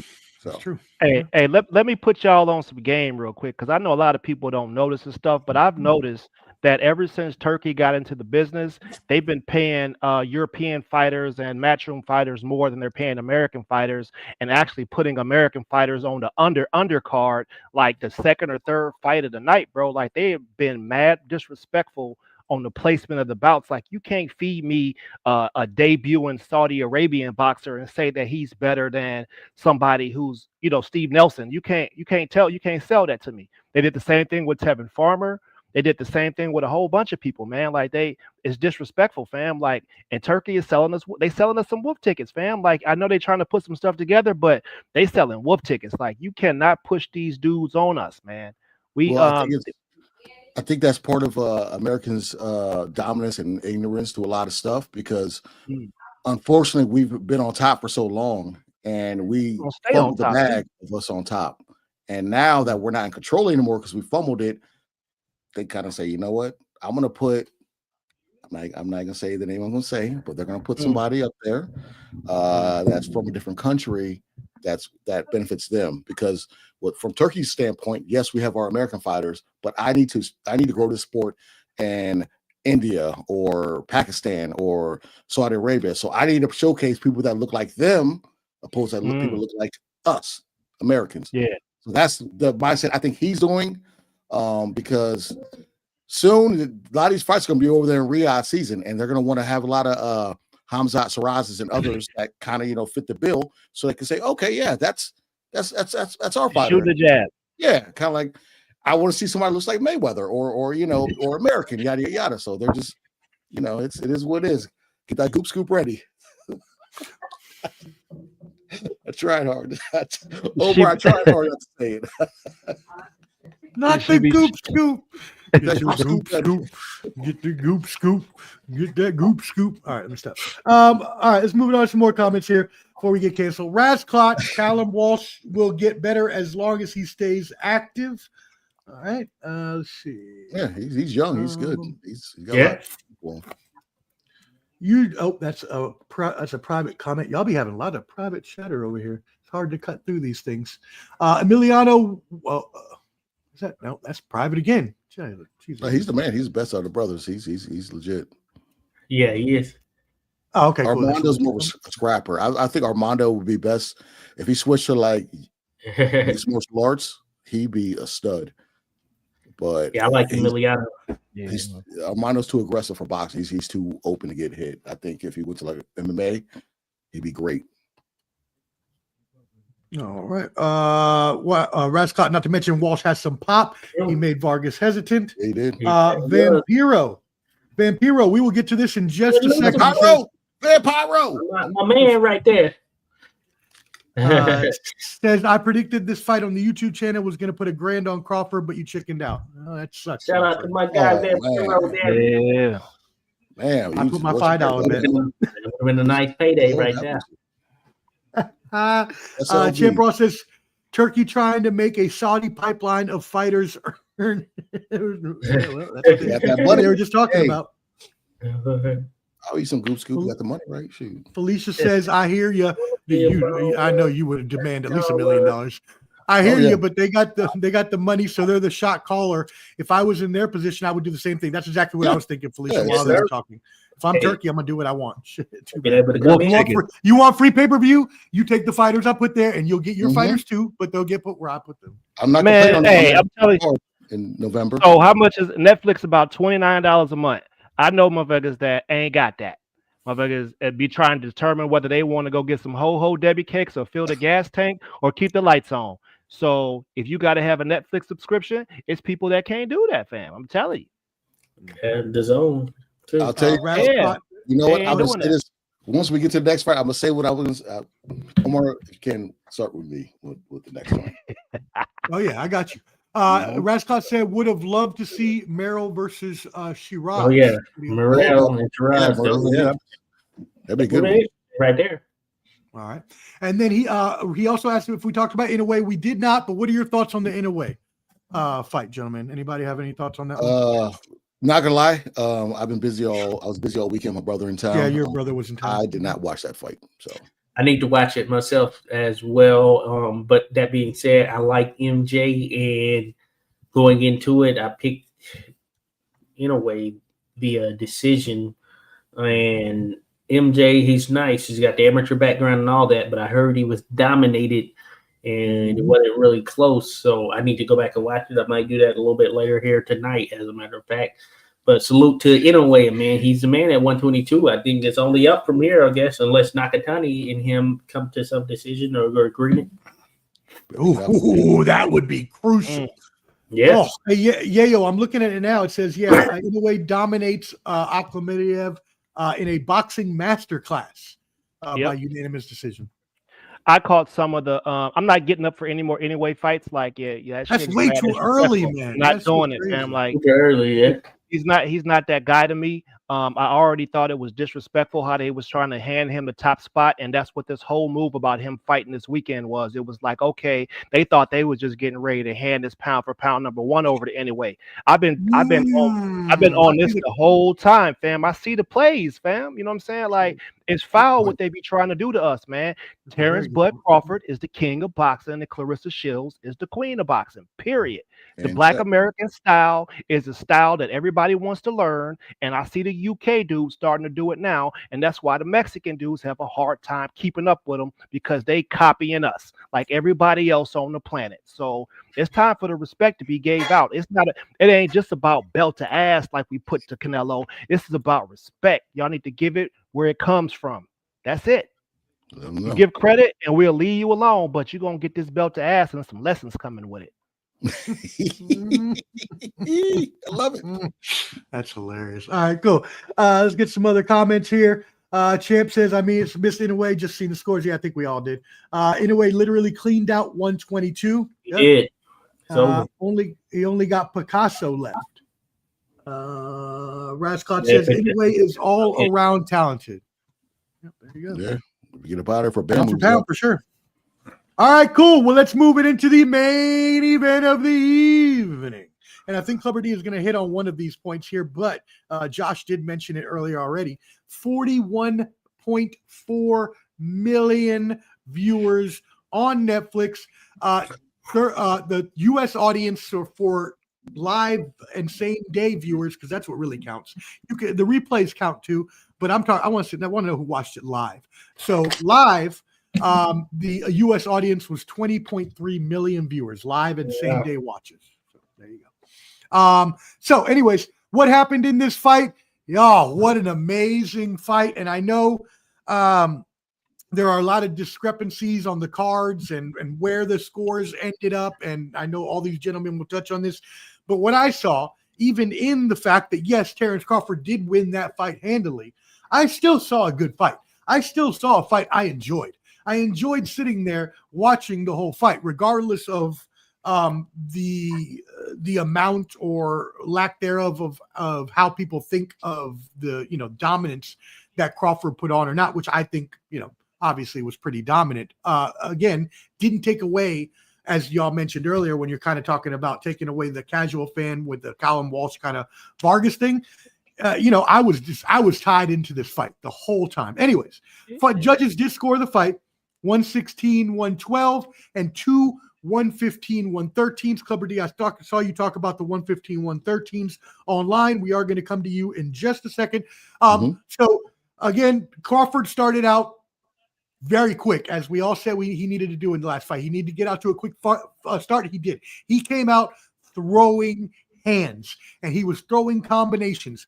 And, Canelo just looked a little hesitant for a lot of the first kind of rounds, a little frustrated, a little mad even at times. Now, later in the fight, Canelo obviously started to pick it up, started kind of read Crawford a little more, but then towards the end, Crawford just turned it on and pushed him out of the way. Clubber D, Crawford landed 165 of 442 shots for 37%.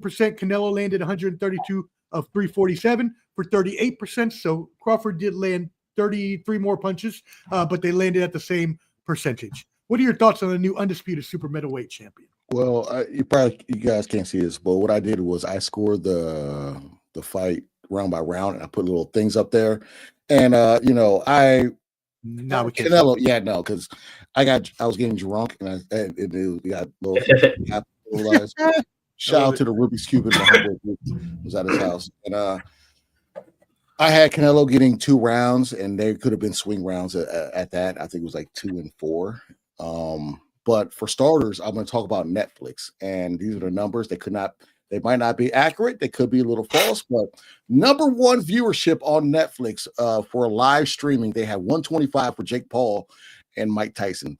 They had 74 million for Serrano Taylor Part 2, which I said that Jake Paul showcased Serrano Taylor and that controversy and that made for that all-female card to get viewed by so many people. And then you have Canelo versus Crawford, 41 million as the professor mentioned earlier. So first and foremost, I love the fact that Crawford, Canelo, they're a draw. People say Crawford wasn't a draw. He's always been a draw. It's that people, think that since he's not a household name, people aren't tuning in. A lot of people tune in to Crawford fights, even when he was with ESPN. Second most thing I noticed, after they weighed in, they both weighed in at 167.5. Later that day, when they filled out, the first thing I was like, oh, snap. Pause, but Crawford has filled out. He looks about the same thickness as Canelo, super pause. So with that being said, I was like, you know what? Okay, Crawford has a really good chance in this fight. And I know it sounds weird, a pause worthy, but I like to see the body type. How do you fill out after you lose that weight? How'd your weight cut go? You look at the way he looked opposed to the way Charlo looked when he made that same weight. You know what I'm saying? So all that stuff plays a factor when it comes to these fights. And he said that fighting Canelo, opposed to someone like David Benavidez, who might come in like 200 pounds, a taller 6'2", 6'3" guy. Canelo, he said, no, he's shorter. He's just thicker. Pause. But that's why Crawford made his decision to fight Canelo. Now, going to the fight, everybody said that Crawford would run. If you look at that 9th round where he stood in the pocket and embarrassed Canelo said it himself, my body couldn't react with my brain. I just couldn't do it. So that's telling you right there that Crawford's boxing IQ was 1, 2, 3, 4, 9 steps above Canelo at that fight. Okay. He made him look like the smaller man. Crawford, you would think that was the bigger guy. This was like similar to Ruiz versus Roy Jones Jr. when he moved up to heavyweight. Oh yeah, with domination from the smaller guy. So I loved everything about what Crawford did. I thought it was going to be a split decision because we know how Canelo gets down. You saw the Mayweather fight. Bivol, someone said a draw for the Bivol fight. So you just don't know with Canelo. But God damn it, they got it right on this.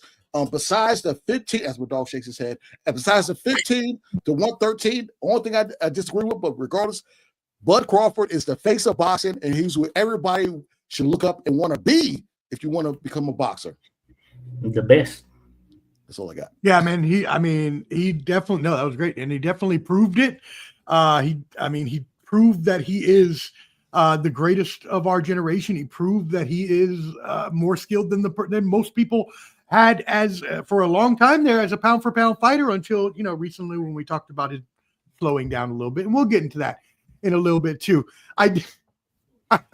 So do y'all remember? So this goes to what Clubber D just talked about in the 9th round, where Crawford stood in the pocket, right? Mm-hmm. And so I know you all.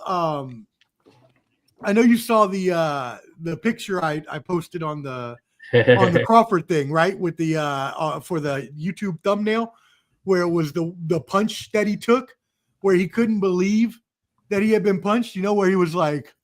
Actually, hold on. Let me show the people what I'm talking about real quick. Yeah, I have it on my computer. Hey, Canelo came out of that thing looking like he was on the spectrum. Hey, yeah. When I watched Bernard Hopkins versus Tito Trinidad, and Bernard was killing with that jab, and his head kept on snapping back. That's when I came up with the phrase "Si, senor." Like, hey, si, senor. Yeah, yes. When Canelo got hit and looked that way. My new one is Mira, because he's looking. He's like, Mira. Hey, baby, so it's one of those. That's crazy. Okay, so my first thought, and I was trying to find a picture, and I couldn't find a great picture for it. So I'm just going to use this one just because I can't find a better one. No, hold on. Actually, you know what? No, I need to find a better one before I even ruin this joke. I'll get back to it in a second. I've got to show you. But that's the picture I'm talking about, y'all. The picture I'm talking about is that punch where Canelo just went back like this, like Clubber D said, Mira, and then came back. He just looked at him like, yeah, like what the hell? What the fuck? So I'll bring the picture up I'm talking about when I find it. It's going to be a surprise. It'll be very funny. But anyways, all right. Let's go ahead and continue on there then. Yayo, you were up next. What do you got on this fight? Man, I don't know, man. Listen, I didn't even this thing became like a cultural war. You know what I'm saying? And that's the only thing I really even care about, because it was a cultural war. And it's like, we ain't never asked for none of this. Man, listen, matter of fact, if your small intestines is backed up with guacamole and refried beans, you probably went with Canelo that night. And you know what? And my intestines was nice and smooth, baby. I had chicken wings. You feel me? I had all my chicken wings, baby. You could refried beans and guac. Yeah, y'all can keep that because we was. I told you, Canelo had problems with small fighters. Didn't I tell you that shit? Ain't Canelo been beat before? All them accolades you got? Let me get them. They said you was the face of boxing. Not tonight, baby. All you motherfuckers that stampeded out of the stadium and was running away from ice and shit like that. Yeah. We tried to tell you they don't like nobody that ain't white, but you didn't listen to us. So there's one for that. You know what I'm talking about? I mean, bro, it was a masterclass. Crawford went in on his ass. Pause. It was easy work, man. You know what I'm saying? And let's talk about the parallels. Didn't Floyd Mayweather say, man, I was 38 years old when I cooked that boy? I was almost 38. Ain't Crawford almost 38? Damn, if history repeats itself, clap 2 times, put a 2 in the chat. Didn't it repeat itself? Yeah. And didn't I call it? Yeah. Hey, you know what? I got to say something for my homies, though. I want to thank all of y'all for coming through with them payments. You know what I'm saying? I cleaned up when Mayweather did Pacquiao in. I cleaned up when Mayweather did everybody else in. And I cleaned up when Crawford did Spence in. And I cleaned up when Crawford did Canelo. Boy, I've been cleaning up, boy. Y'all might start calling me the janitor the way I'm out here cleaning and collecting bills. You know what I mean? No, man, but it was just too much racism that was happening with this fight, and everybody that be rolling their R's and shit. All y'all motherfuckers went with Canelo. Matter of fact, I seen a Cuban dude that said he had a Team Mexico hat on. You look like us, bruh, and you got a Team Mexico hat on, man. You know what I'm saying? Wow. Yeah, And you know wow. what? There's a ass whooping for the Cubans. Oh, hey, I know you in there, Jose. Don't run, Jose. I know you're in there, you eating Jose. thighs and drumsticks now, baby. You know what I'm saying? You just see how your boys been taking them L's? Yeah, you picked Crawford, didn't you? They kicked you out of the group. Why? Because they don't like that you like black people like that. Huh, this is one whooping for them. You know what I'm saying? Because you are dudes and we fuck with you, so we're gonna put something on them too. Huh. Hey, I know it's another Cuban dude out there who fought to Detroit, and all three of y'all tried to back me down and said, "Oh, Canelo was too big and all that." Huh, this is one for you too, fam. I still love you, but get this ass whooping. You know what I'm saying? Hey, didn't I tell you to quit crying? Hey, if you keep crying, I'm gonna give you some more. Ass whoopers. You understand? There's a difference between the way a black man whoop your ass and the way somebody else whoop your ass. You get a lesson with it. You know what I'm saying? And that's the buckle too. He said the buckle too. Oh, we trying to put dents in the motherfucker forehead. You gonna walk out this motherfucker with a leprechaun print on your forehead when we get done stapling it across there. You feel? Glorious bastards. You feel Heat me? it up like a glorious bastards. Listen, man, I don't even want to cook no more, man. I'm just telling you, like, I got some pit up shit I got to get up off my chest for these motherfuckers, because that shit is unnecessary. And I know the next person that Canelo fights, if he black, this shit gonna be switched right back on. Yeah. So I'm gonna have another belt for that ass. Yes, sir. That's hilarious. And next time, I hope the puppet is also in the picture when you're belting that ass. That was great. Let's get some comments here before we get to Josh on this. Felicia says it was an excellent fight. Judges' card were trash. Yes, sir. Champ Ross says Crawford filled out solid. He was ready for everything Canelo had. Razclot, Crawford is above Manny and Floyd and Usyk and Inoue. I think. Yes, sir. I don't know. Well, do y'all agree with the Floyd one? Yep. Yeah, he been. I'm gonna mention it. He was 2-division undisputed before this fight, right? Mm-hmm. Yep. Yeah, that's true. You're right. You're right. So But, I mean, a lot of people consider Floyd to be the greatest of all time. That's why I'm asking. No, hell no. Smoke and mirrors right there. That's all. Yeah, no. He's good. He's good, but nah. Champ says, what do you guys think about the foot placement Crawford was doing to frustrate Canelo to take away the left hook? Oh, man. Well, he did more than Don't that. do that IQ. IQ. Yeah. He would hit his hand down. IQ he has in there. Yeah, he pinned Canelo's arm to his body and turned him, and then hit him with a 5-piece, and then turned him again and gave him FOMO. Yeah, Woo! figure him out at all. Yeah. When you came out with the Desperado song saying that's why I'm giving this man an opportunity to sing a song that's near and dear to Mexicans to prove that I'm not racist. I'm with everybody. So it don't matter though. Don't know about that. It didn't even matter that he paid respects to him, because that shit was quiet like crickets in that motherfucker, because Crawford was beating his asshole. Canelo hit him a couple times and the crowd erupts. Ooh. Yeah, no, fam. Harlem Nights.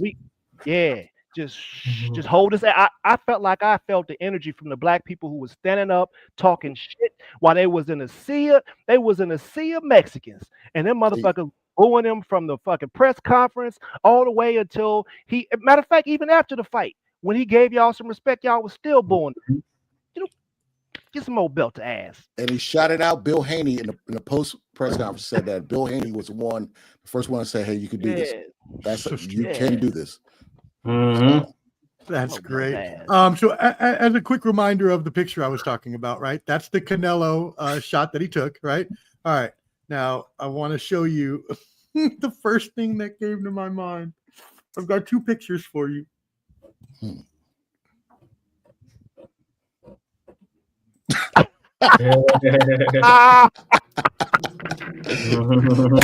Oh, not dead in black.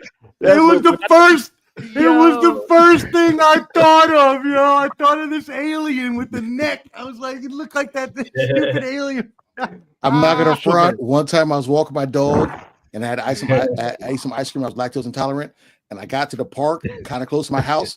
I was walking like him when he walked out that diner, trying to run about the house. It was bad. It was bad. So you tell me this what his neck was like.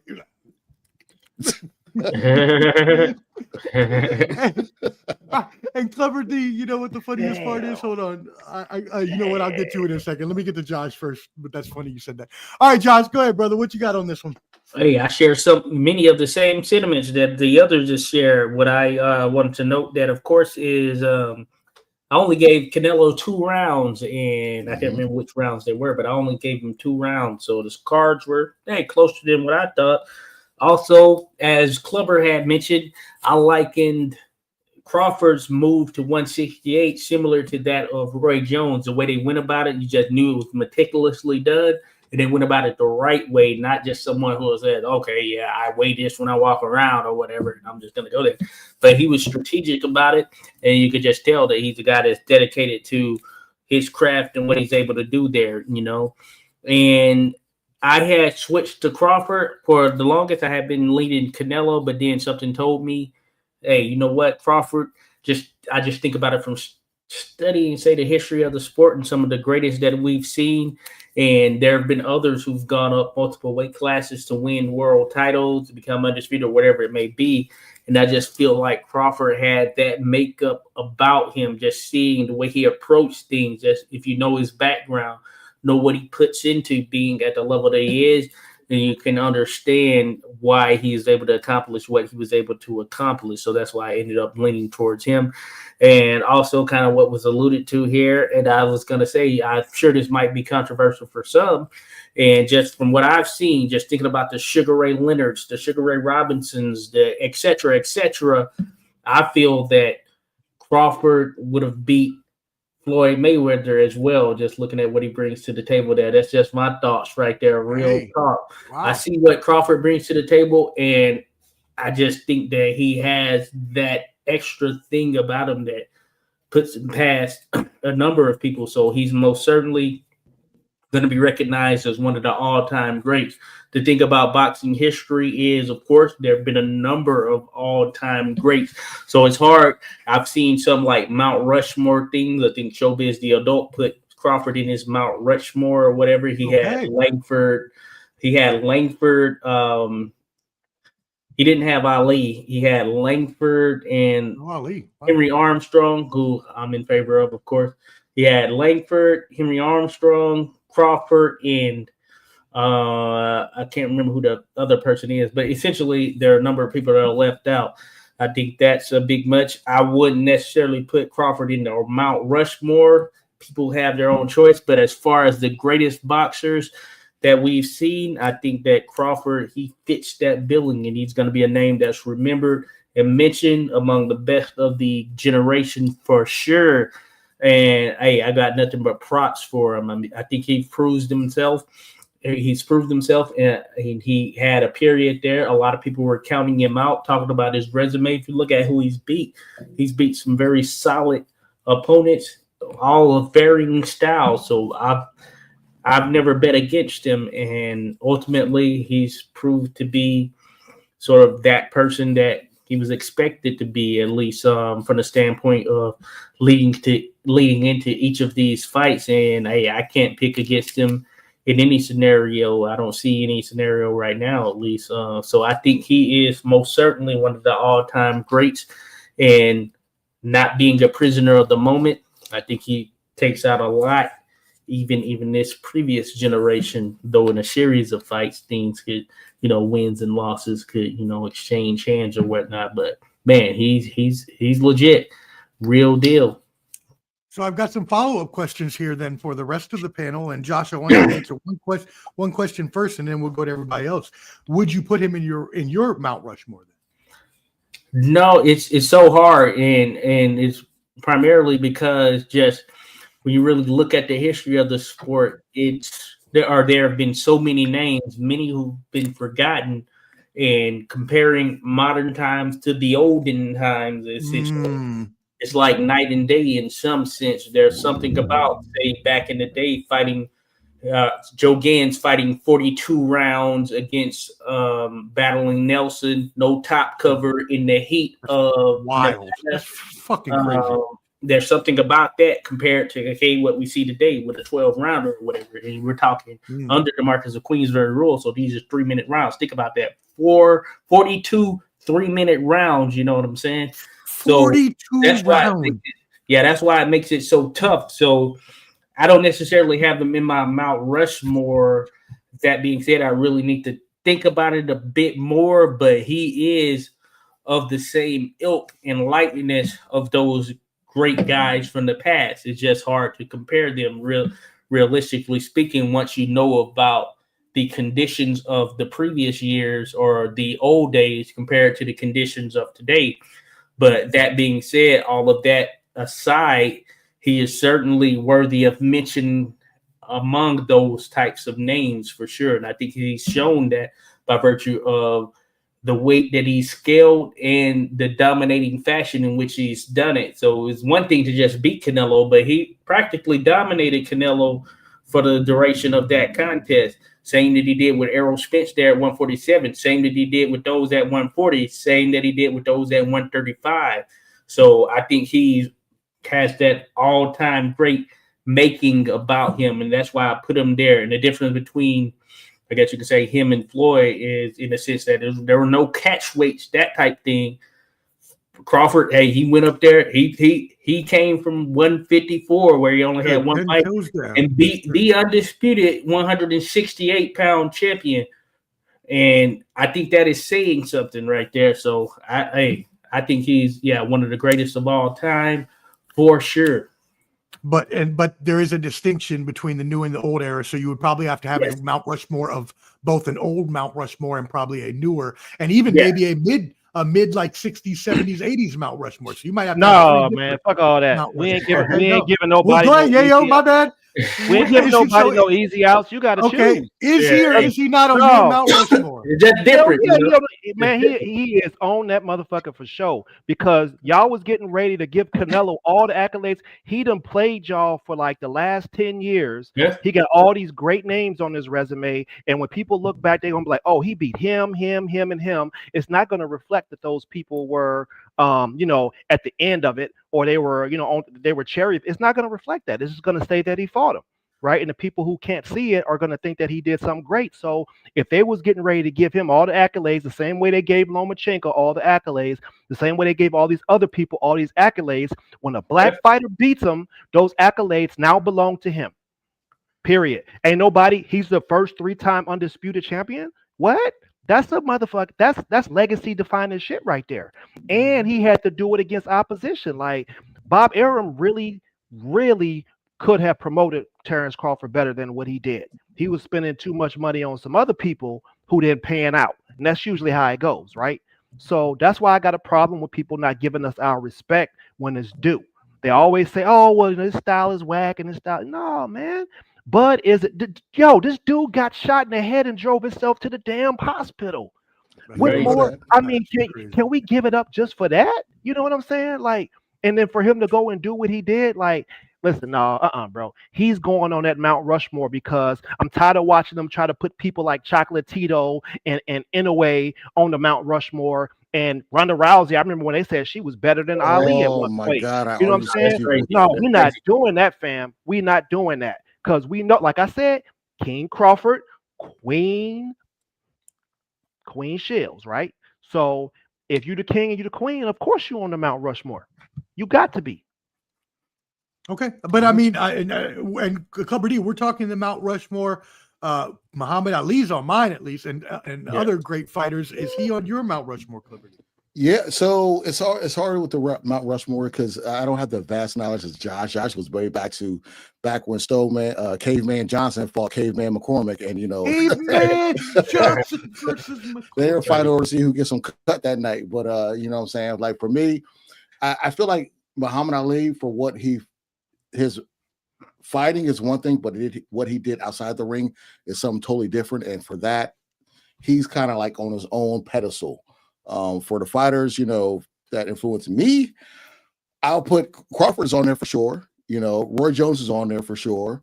My favorite fighter of all time, Pernell Whitaker, is on there. And one last person I'll throw would probably be, Rushmore. This is this era, so it's not like I'll say Mike Tyson, but like that. I'll put Mike Tyson. That's just like from 80s on up, nothing too crazy. I would say, and things could change and evolve over time. If I had to think about it just from my perspective and looking at the history of the sport and kind of tapping in and studying that aspect of it, and this could, of course, ultimately change. For me personally, I would have Muhammad Ali. I would have Henry Armstrong. I would have Archie Moore, who I think is the greatest light heavyweight champion that has ever lived. I think Sam Langford is the greatest pound for pound fighter, the greatest heavyweight, of course. I think that is Muhammad Ali.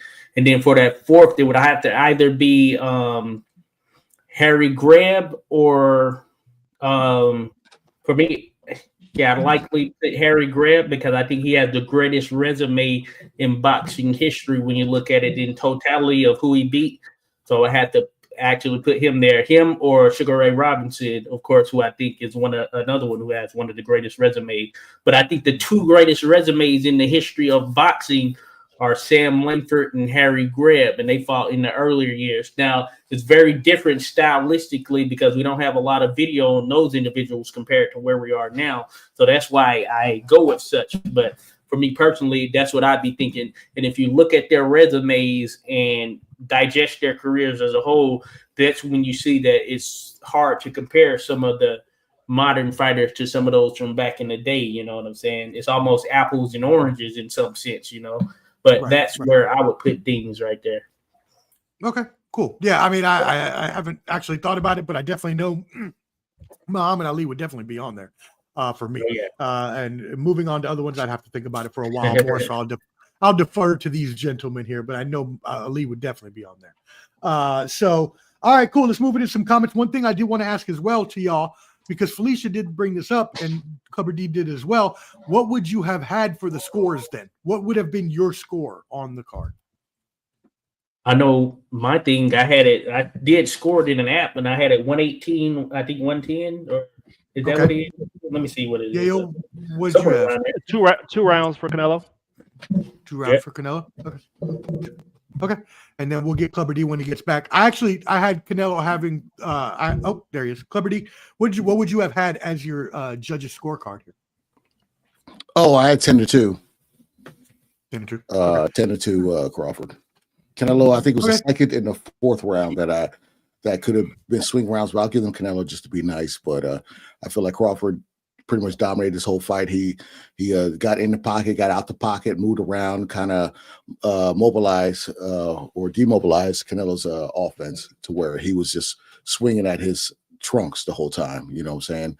Mm-hmm. But yeah, Crawford, and I think after the fight, he said that he felt his power and he said it wasn't that bad. So I think that's why in that ninth round, he said, you know what, we're going to do this right in the middle. So yeah. Okay. Cool. So we're all along the same lines. I agree with Josh. I had 3 rounds for Canelo. But I was probably giving champion rounds, maybe even when I shouldn't have. So, but I thought I was actually trying to score it as I thought the judges would also kind of be scoring it. As y'all know, I thought it was going to be a draw. I thought there was going to be mad shenanigans going on in this match, but apparently they were not. So, all right, let's get to the rest of these comments before we get out of here. Felicia, I wasn't impressed with Canelo's conditioning, the lack thereof reminding me of when Money May fought him. Champ says, right after 6 rounds, I knew it was over. Crawford was laughing, smiling. He had him then. Yeah. He also says, look, I don't know who else caught flashbacks, but I saw my dad coming after me when Poppy whipped out the belt. I was like, no, Poppy, in my mind. I was like, no. Champ says Floyd didn't take no risk. That's in that GOAT talk that we talked about with Floyd versus Crawford. Felicia says not too much on Floyd. Floyd is the epitome of discipline, dedication, and drive, and held great alliteration there, my friend. And he held his title over a decade, not to mention every cat that fought him got paid because he paid. Well, he didn't fight people like us because he didn't want to fight Paul Williams and he didn't want to fight Winky Wright. So he kind of Margarito. Yeah, Margarito also. He's like, oh, I ain't fighting him. I'm worried about my health. It's on wax. He said that. So it's kind of towards the end, he's fighting Baltimore and a couple other fighters. I'm not saying he didn't deserve to pick and choose, but he picked and chose at the end. Okay. Champ Ross, I honestly think Crawford only got to third gear on Canelo, and he thinks he had a fourth gear. Which is crazy to think about. No doubt. Did I say Pee Wee instead of Sweet Pea? My bad if I did. I didn't hear. You good. Boxing is almost like baseball. Being around for so many years is tough to nail down a Mount Rushmore. Yes, there are so no many doubt. players. That's why I cut it off to the people I've seen.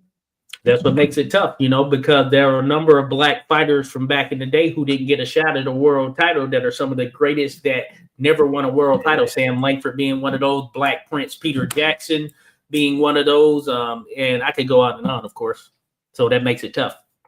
Mm-hmm. Can I add to that? And Champ, yeah, go ahead. My only add is just this is my what if. What if Riddick Bowe and Mike Tyson actually fought the Battle of Brownsville? Mike probably would have bit him too. Hey, say something else about me. I might do that. Bo was my guy until the issue, what I'm saying? Like, I agree with Champ Ross there. For sure. Longest boxing was always Henry Armstrong, Joe Louis, etc. Right? Yeah, like Joe Louis is probably somebody I would have in my Mount Rushmore, just because again, I'm not as much of a historian. Only lost 3 times in 69 fights at heavyweight, and those 3, one of them he lost to Max Melling. He underestimated him or whatever, and then the other 2 came. He was a little bit on in his career. You just say something. So it's one of those things. So that makes it tough right there. And Henry Armstrong, as mentioned. I even shared the video. He had the featherweight, welterweight, and lightweight title all at once, in the sense of he held all 3 undisputed at one time, and that's crazy. And he was about to win the world middleweight title, but there was some fishy stuff with the scorecards there when he fought Severino Garcia. So I say that to say that, there's so many layers to the history of the sport and the fighters involved with it. It's hard to say one thing is definitive, Mm-hmm. Makes sense. Yeah, no, I mean, I agree. I think there's a lot of people that need to be evaluated, and it's like thousands of people, and it's very hard to nail down, especially when you're bringing up to people like me. I'd never heard of Sam Langford, and now I just looked him up, and I'm about to go watch some fights now because I want to know what you're talking about. Hey, well, let me give you something then too. Something you can go look up. There was a dude named Tom Molyneux. It's spelled with the French way, Molineux, I believe. He fought in the early 1800s. He was a slave that lived on the plantation. Oh yeah, there he is. And his owner bet, or the owner's son, the plantation owner's son, bet $100,000 on him to win, and he won the fight. So they gave him $500 and his freedom. Tom Molyneux, and he's from Northern Virginia. Yeah. Hey, this guy. 100,000 at that time. That's why we. That's a lot of fucking money. Whooping y'all ass, man. They motherfucking. He was an understudy to this guy by the name of Bill Richmond, who kind of had done it first, and then he went over and fought Tom Cribb, who was this British cat who. Ultimately, he was kind of cheated out of win where they were breaking Tom Molyneux's fingers and that type stuff in the midst of the rounds. So it's some worthy of checking out. This was in the pugilistic era of bare knuckle, so it was under those rules. Right, bare knuckle is what it says. Yeah. London prize ring rules or whatever. Seems like motherfuckers from the DMV been whooping ass for a long time. Yeah. I think Riddick Bowe moved down here. By the way, Clever D, to answer your question there, I did the calculation here of inflation from 1815 to now. $100,000 in 1815 would be equivalent to a little over $2 million now. Crazy. And they only gave that motherfucker $500 in his freedom. You couldn't give him a little more. A little more. Yeah. Because $500 is only worth $10,500 in today's money. So they got away with $2 million, and he got $10,500. It's no different right now. And he fought for his freedom, so that's true. Freedom is lives over there. Hey, but when that Ali Act go away, he was running that Dana White system. But that Dana White system gonna get in here. That Ali Act, I see the pros and big time cons with it. Mm-hmm. Yeah, I don't like it. I'm not a fan. I see what they're trying to pitch to the people, saying that with the Ali Act, it kind of takes the motor out. It's more of you get paid for what you're worth, but No, they dictate. Yeah, The fighters won't know the truth. The Aliyat currently, the promoter has to share how much they're going to make for a particular fight or fight card, and this would change that to what it is with the UFC, where Dana kind of dictates what you're going to pay, irrespective of what the card in itself is going to make as a whole. So I don't like it. No, it's kind of like the anti-PBC policy, because PBC was paying their fighters. Money grab there for Dana. It's a money grab. Big time money grab. He could have set up an MMA tournament. Why does he want to just set up a boxing type of league? Why don't he set up another prospect-based MMA league? I think it's BS. They want to pretty much control cash flow. Yeah. Man, the people who should be controlling should be the ones that's whooping everybody ass. That's how I feel. Yeah, it's crazy, man. A couple good Instagram shout outs here. We got our brother that you were just talking about, Clever D, Abe, that you went down to see this weekend, joined us on Instagram. Shout out to him. And then as well, Dion Pruitt, the business XXL man, the fighter, undefeated out of Louisiana. He saw that great interview. Yeah, he is. Yep. If you didn't see the interview I did with him, he's a very energetic, and he's just upbeat, and he did the whole Muhammad Ali little poetry thing, and he did his own little twist to it, and it was awesome. So go check it out on Instagram. Salute to you, Dion Pruitt. I'll tap in with him. All right, cool. The last questions here that everybody really wants to know about is what's next for both of these fighters. Álvarez obviously has been fighting a long time, even though he's only 2 years younger than Crawford. He's been fighting since he was like 15 in Mexico. So there are talk of possible retirement, but I know that he also mentioned in an interview that he would also think about a rematch. A lot of people want to see a rematch. That may not be the first thing that Crawford wants to do. He said he's going to go home and rest with his family and then evaluate with his team, as most people would say in that instance. Gentlemen, we'll start with you, Clever D. What are we thinking about what's next for both of these guys? I think, first and foremost, I think Canelo has 2 more fights left on his contract with Turkey Sheik. So he got paid $150 million for this. So I'm sure he's going to fight again. And I don't know if it's going to be somebody like Hamzat or I know Chris Eubanks Jr. was talking about fighting him as well. But I feel like it's not going to be somebody that we really care to see him fight. It's going to be one of those bounce back fights. And his last fight will be maybe somebody of stature. And then finish up with Crawford. It's not going to be Benavidez. I don't think Benavidez is going to be it. I feel like he's going to move back down to 160. And Genovic has 2 belts. There's Carlos Adamos and Erislandy Lara, who has another belt, who's older than Crawford. I think Papi Trineo and Skywalker talked about this on Sunday night, but I feel like he can move down to 160 and clean up that division and be 4-time undisputed. So you do see Canelo and Crawford fighting in that third fight? Is that what you said? No, or you do not. No, okay, no, you do not see that happening. Not at all. Okay. Yayo, what about you? What do you think about that? Hell no. Hey man, Canelo, you had a nice run, my guy. But you know what I'm saying? Him and his fans, they gotta exit. They gotta exit stage left. Like, these motherfuckers is not welcomed in the sport, not by me anyways. Damn, not the whole sport. Jesus. The whole sport, bro. God That's bless. they gotta exit stage left, because that type of shit that they was doing, that shit ain't even called for, fam. I'm telling you, that shit had me pissed off like a motherfucker. I'm serious. Like, I almost fucked some friendships over that shit. Like, okay, I'm serious, but we know now that Clever D said he has to fight 2 more fights. So what? Yeah, but Canelo do? I mean, it's gonna be like it's been this last 10 years that he probably gonna clean up another 2 UK dudes. You know what I'm saying? They're gonna feed him. They're gonna give him some lunch meat. You know what I mean? Johnny Big Dutton. Yeah, they're gonna give him some lunch meat, man. And honestly, you know what?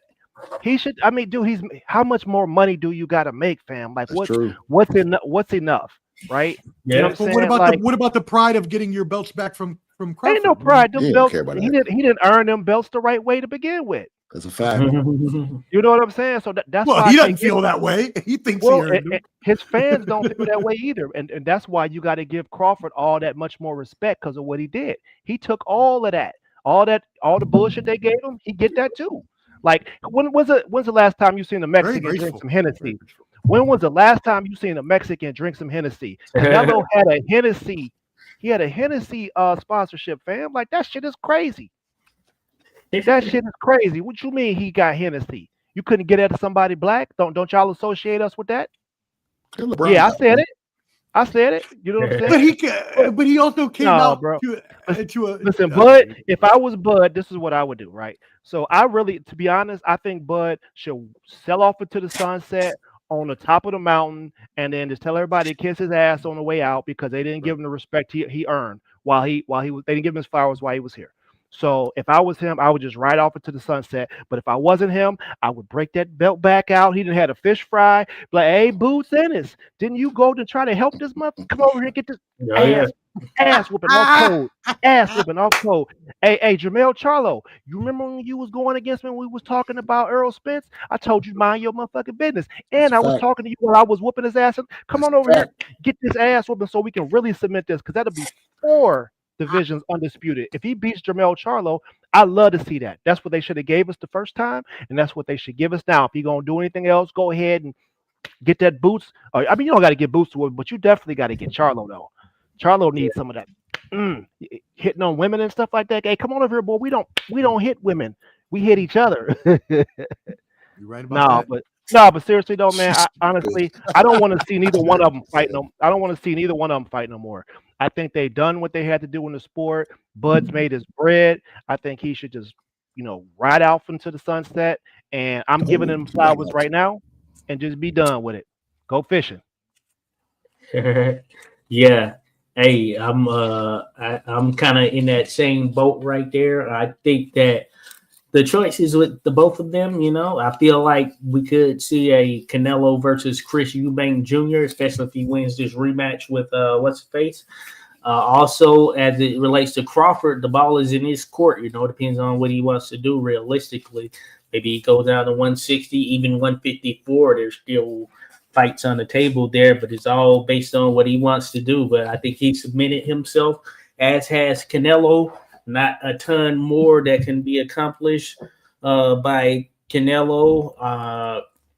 I think he solidified himself. There are many who hold him in very high regards and view him as the greatest Mexican fighter of all time. So it's just a choice of how he wants to continue to compete. Do I think we've seen the last of both of them? I don't think so. I feel like both of them will be in there in some mix. And so it'll be interesting just to see what Crawford's next fight is, if any, because I feel like it's pretty much just open table, and he can choose between 168 down to 154, and maybe it's Boots, maybe it's Janovic, maybe it's Sebastian Fendora versus Keith Thurman winner. You name it, you know what I'm saying? I just think the sky's the limit with him. So you don't see a Canelo Crawford rematch either? I can't see that happening as well. I don't know how much of a fan sort of pulse and expectation will be there, considering how dominant overall Crawford was, you know what I'm saying? So I think it would be just merely for the money if they were to rematch again, at least without having some other fight or whatever it may be in between such. I will jump in with this because I had listened to Crawford on Ariel Helwani, and he touched on this individual by the name of Ilia Topuria, because they use the same music. Ilia Topuria, he's just moved up to 155. He's 155 UFC lightweight champion, and he's not happy with Canelo. He's not happy with Crawford using the same music as him and saying he can beat him now. Now, if this was a money grab and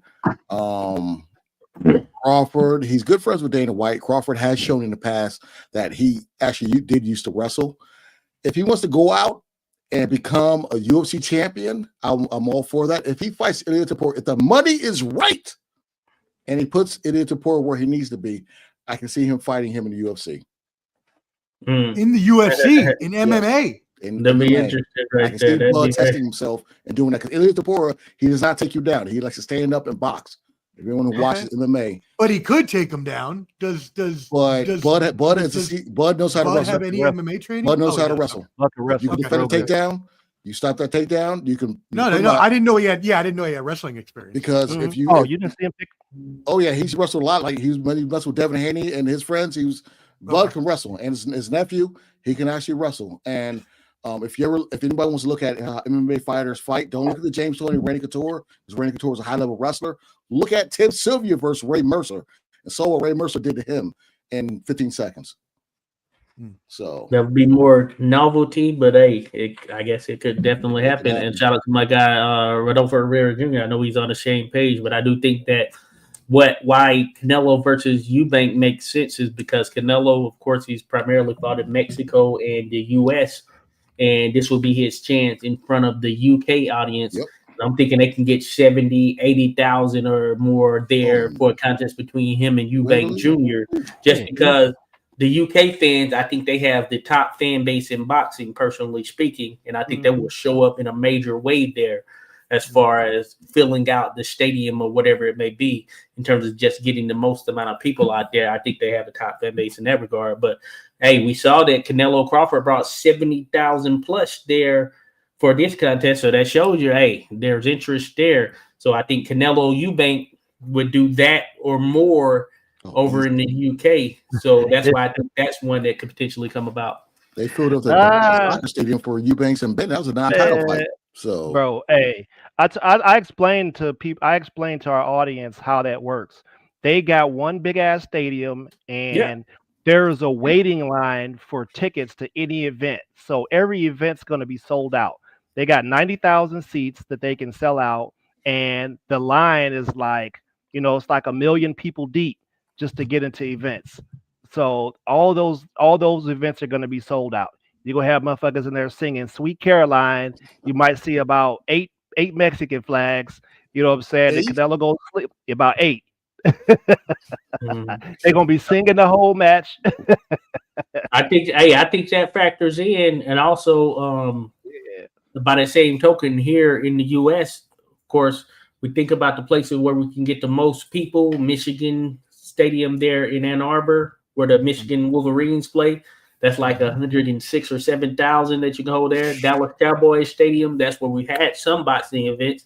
Canelo fought Liam Smith, and they got, I want to say, 52,000 plus in there against a British guy that nobody knew. You know what I'm saying? So I think you could get a lot of people there in a Cowboys Stadium, for instance. It's just going to depend on the right dance partner. You know what I'm saying? Why don't he fight in Mexico? That's another goddamn thing. He fought Ryder. He fought Ryder.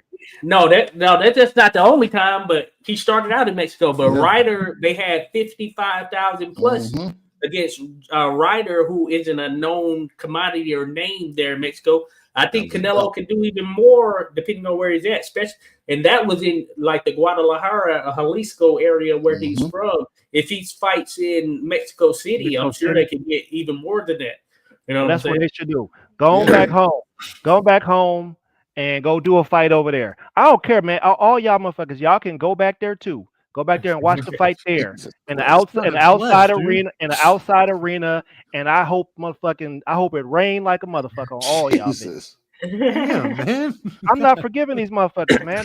They went too far, fam. I'm serious. I feel like Canelo, he's fought when he fought Kirkland, and I feel like there was a little I could be, people say whatever online, but when he fought Kirkland, they said that he couldn't train with Aaron Wolf, but that was at the Astro Stadium. Yeah, that's what happened. So he's definitely, and I thought Kirkland was going to knock his ass out, but that was definitely, he fought in a big crowd there.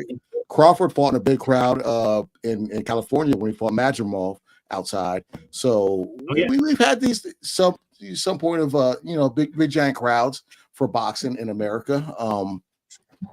But it's just not like Wembley Stadium, we don't have the all hands on deck except for this Allegiant Stadium. When I saw that picture of the crowd, everybody at the stadium for the Canelo Crawford, I was like, thank you, American fans, thank you. But the biggest villain And that whole thing was that Allegiant does not allow bags inside of the stadium. So all the videos of people lined up to get their bags back, and all these dudes carrying purses.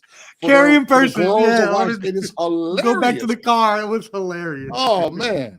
Hey, I believe the highest selling boxing event or the attended boxing event in North America in the history was Chavez Sr. against Greg Hagen. And I want to say it was like 106,000 or something like that.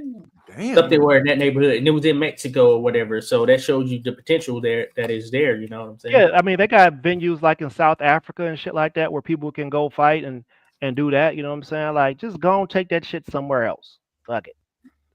So first of all, I've got to say, Clubber D, I was actually absolutely dying when I was watching the Instagram video of all these dudes carrying purses, and I just know what the conversation was like because I've been in there before when you've been with your girl and she's like, take this back to the car, and you're like, mother. Okay, fine. And then you look like a little punk walking up. I dying. No, it was worse than that, fam. I seen a dude put 40K up on Canelo, bro. Like all the motherfuckers was, man, they was betting the house on Canelo. You know what I'm saying?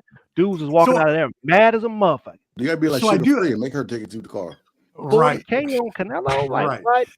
So there were some really funny moments before we sign off. We're about to sign off in a second, everybody. We thank you for tuning in. But there were some really funny moments that I want to get your thoughts on. Now, Clubber D, you did say the Mexican entrance for Crawford was more of a. You said that was more of like a tribute instead of an intimidation factor. Yeah, well, I thought it was more he like knew the guy. The guy that sung the song was his friend. That's from Nebraska. He's Mexican. He's like, hey. You know, I like the song. Okay. I want him to do this and showing the Mexican fans that I have Mexican fans. I'm cool. It's not a black versus Mexican thing. And he's trying to prove because as Papa Yeo said, there's a lot of racism that has been happening in the last, leading up to this fight. Yeah. And he's like, I don't hate you guys. We're all people. So I'm having my friend who's Mexican sing this song and giving him opportunity. So shout out to Crawford, for doing that. Yeah, no, shout out. I was just confused because he came in, he had Tool first, which is like a crazy entrance for Crawford. West Coast. Okay, but Tool is like a hardcore like metal band, so I did not expect that at all from Crawford. So I was like, okay, that's really cool. Dana White sitting ringside and Turkey Al-Sheikh making him hold the belt, and he's like looking down the whole time like a scolded dog. Did y'all see this? What you think, bro? Old boy was probably backstage rubbing his feet down with lotion. Hey, man, go and clean. You remember, Turkey changed outfits in the middle of the thing. He probably had one of them, you know what I'm saying, get the sponge bath and rub down the back of his knee meat. The knee meat got rubbed down in the back of it. Yeah. He said, make sure you get that duck butter too, because I gotta be commando out here with this skirt on. You feel me? So he running stuff. For sure. I promise you. We watched those. Believe it, man. They was cycling people in and out of that seat next to Turkey. Mr. Beast was like there for like 8. How the hell did he get a seat there? I want to sit there. Fuck Mr. Beast. It's crazy. Everybody had to go rub a knee. I put it like this: it was very strategic for Dana White to hold that belt because Suleiman of the WBC was basically not allowed, or he says he wasn't allowed to get in the ring. And Dana White was the one who put that belt around Terence Crawford, if you notice. Oh, yeah. Kind of like UFC fighters. When the UFC fighters win, it's Dana White who puts that belt around him. Yeah. They wanted that big ass WBC belt to be around him because he always goes out for Canelo and all these other WBC they made a custom one too. They made a custom one and a ring. And Canelo and Crawford gave Canelo his belts back after the fight because those are his belts. But which you notice, Dana White is the one who put that belt around Terence Crawford. I would say that is something, but giving the belts back certainly is customary. Yeah, they do for the most part because they custom. But they said usually that it would be your.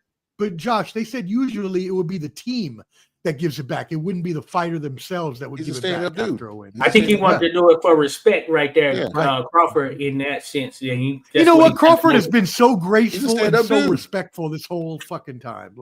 So fuck it. I'm going to be disrespectful for him here. Okay. Take these belts back with this ass whooping I just gave you. Hold that. Hold that. You know what I'm saying? But I was dying when I saw Dana White. I was dying. I couldn't believe it. Yeah, they Like, co-promoted with UFC. he looks like a scolded dog. He was just like this. Yeah. And then all the women. I'm going to need those women to stop yelling every 5 seconds. So I can't watch the broadcast properly because these chinkas want to be out here tripping and yelling to the damn highest tippy top of their lungs like they know what they're even yelling about. Miss. Like, the hell you like yelling at? Craziness, man. And then Dave Chappelle with the with no sleeves on at the end, just going crazy for the Crawford win. I love that. That was great. It was great. All around great weekend. I've got to get out of here because I got to finish packing for my trip tomorrow to go see Clubber D and the rest of my family and friends back in the DMV. Yes, Papa sir. Chuneo, if you find yourself in DC this weekend, you hit us up. Josh, you might be around. Hit us up. I'll be in the bridge. I'm leaving on Friday morning. I won't be back there Sunday. Oh, that's right. You're going for How long are you gonna be here? Now I'll be leaving back Monday. I'm just going to watch those Commanders get But you're making it whooped tomorrow? by my Raiders. I'll see what's up. But yeah, I'm flying out to Houston on Friday morning. So okay. But yeah, I'll if probably not be this down time, in next time for Stonebridge sure. tomorrow night. But yeah, next time we'll catch up for sure. Yeah. Definitely got to catch Stonebridge. Hey, I know about that. Hey, come on well, down. hey, we'll be there tomorrow night for sure. Josh, let them know where they can find you at. Hey, at 86 Boxing, pretty much everything for the most part. You look up 86 Boxing, you're going to see these colors right here, and you know you're in the right place there. So appreciate you all for sure.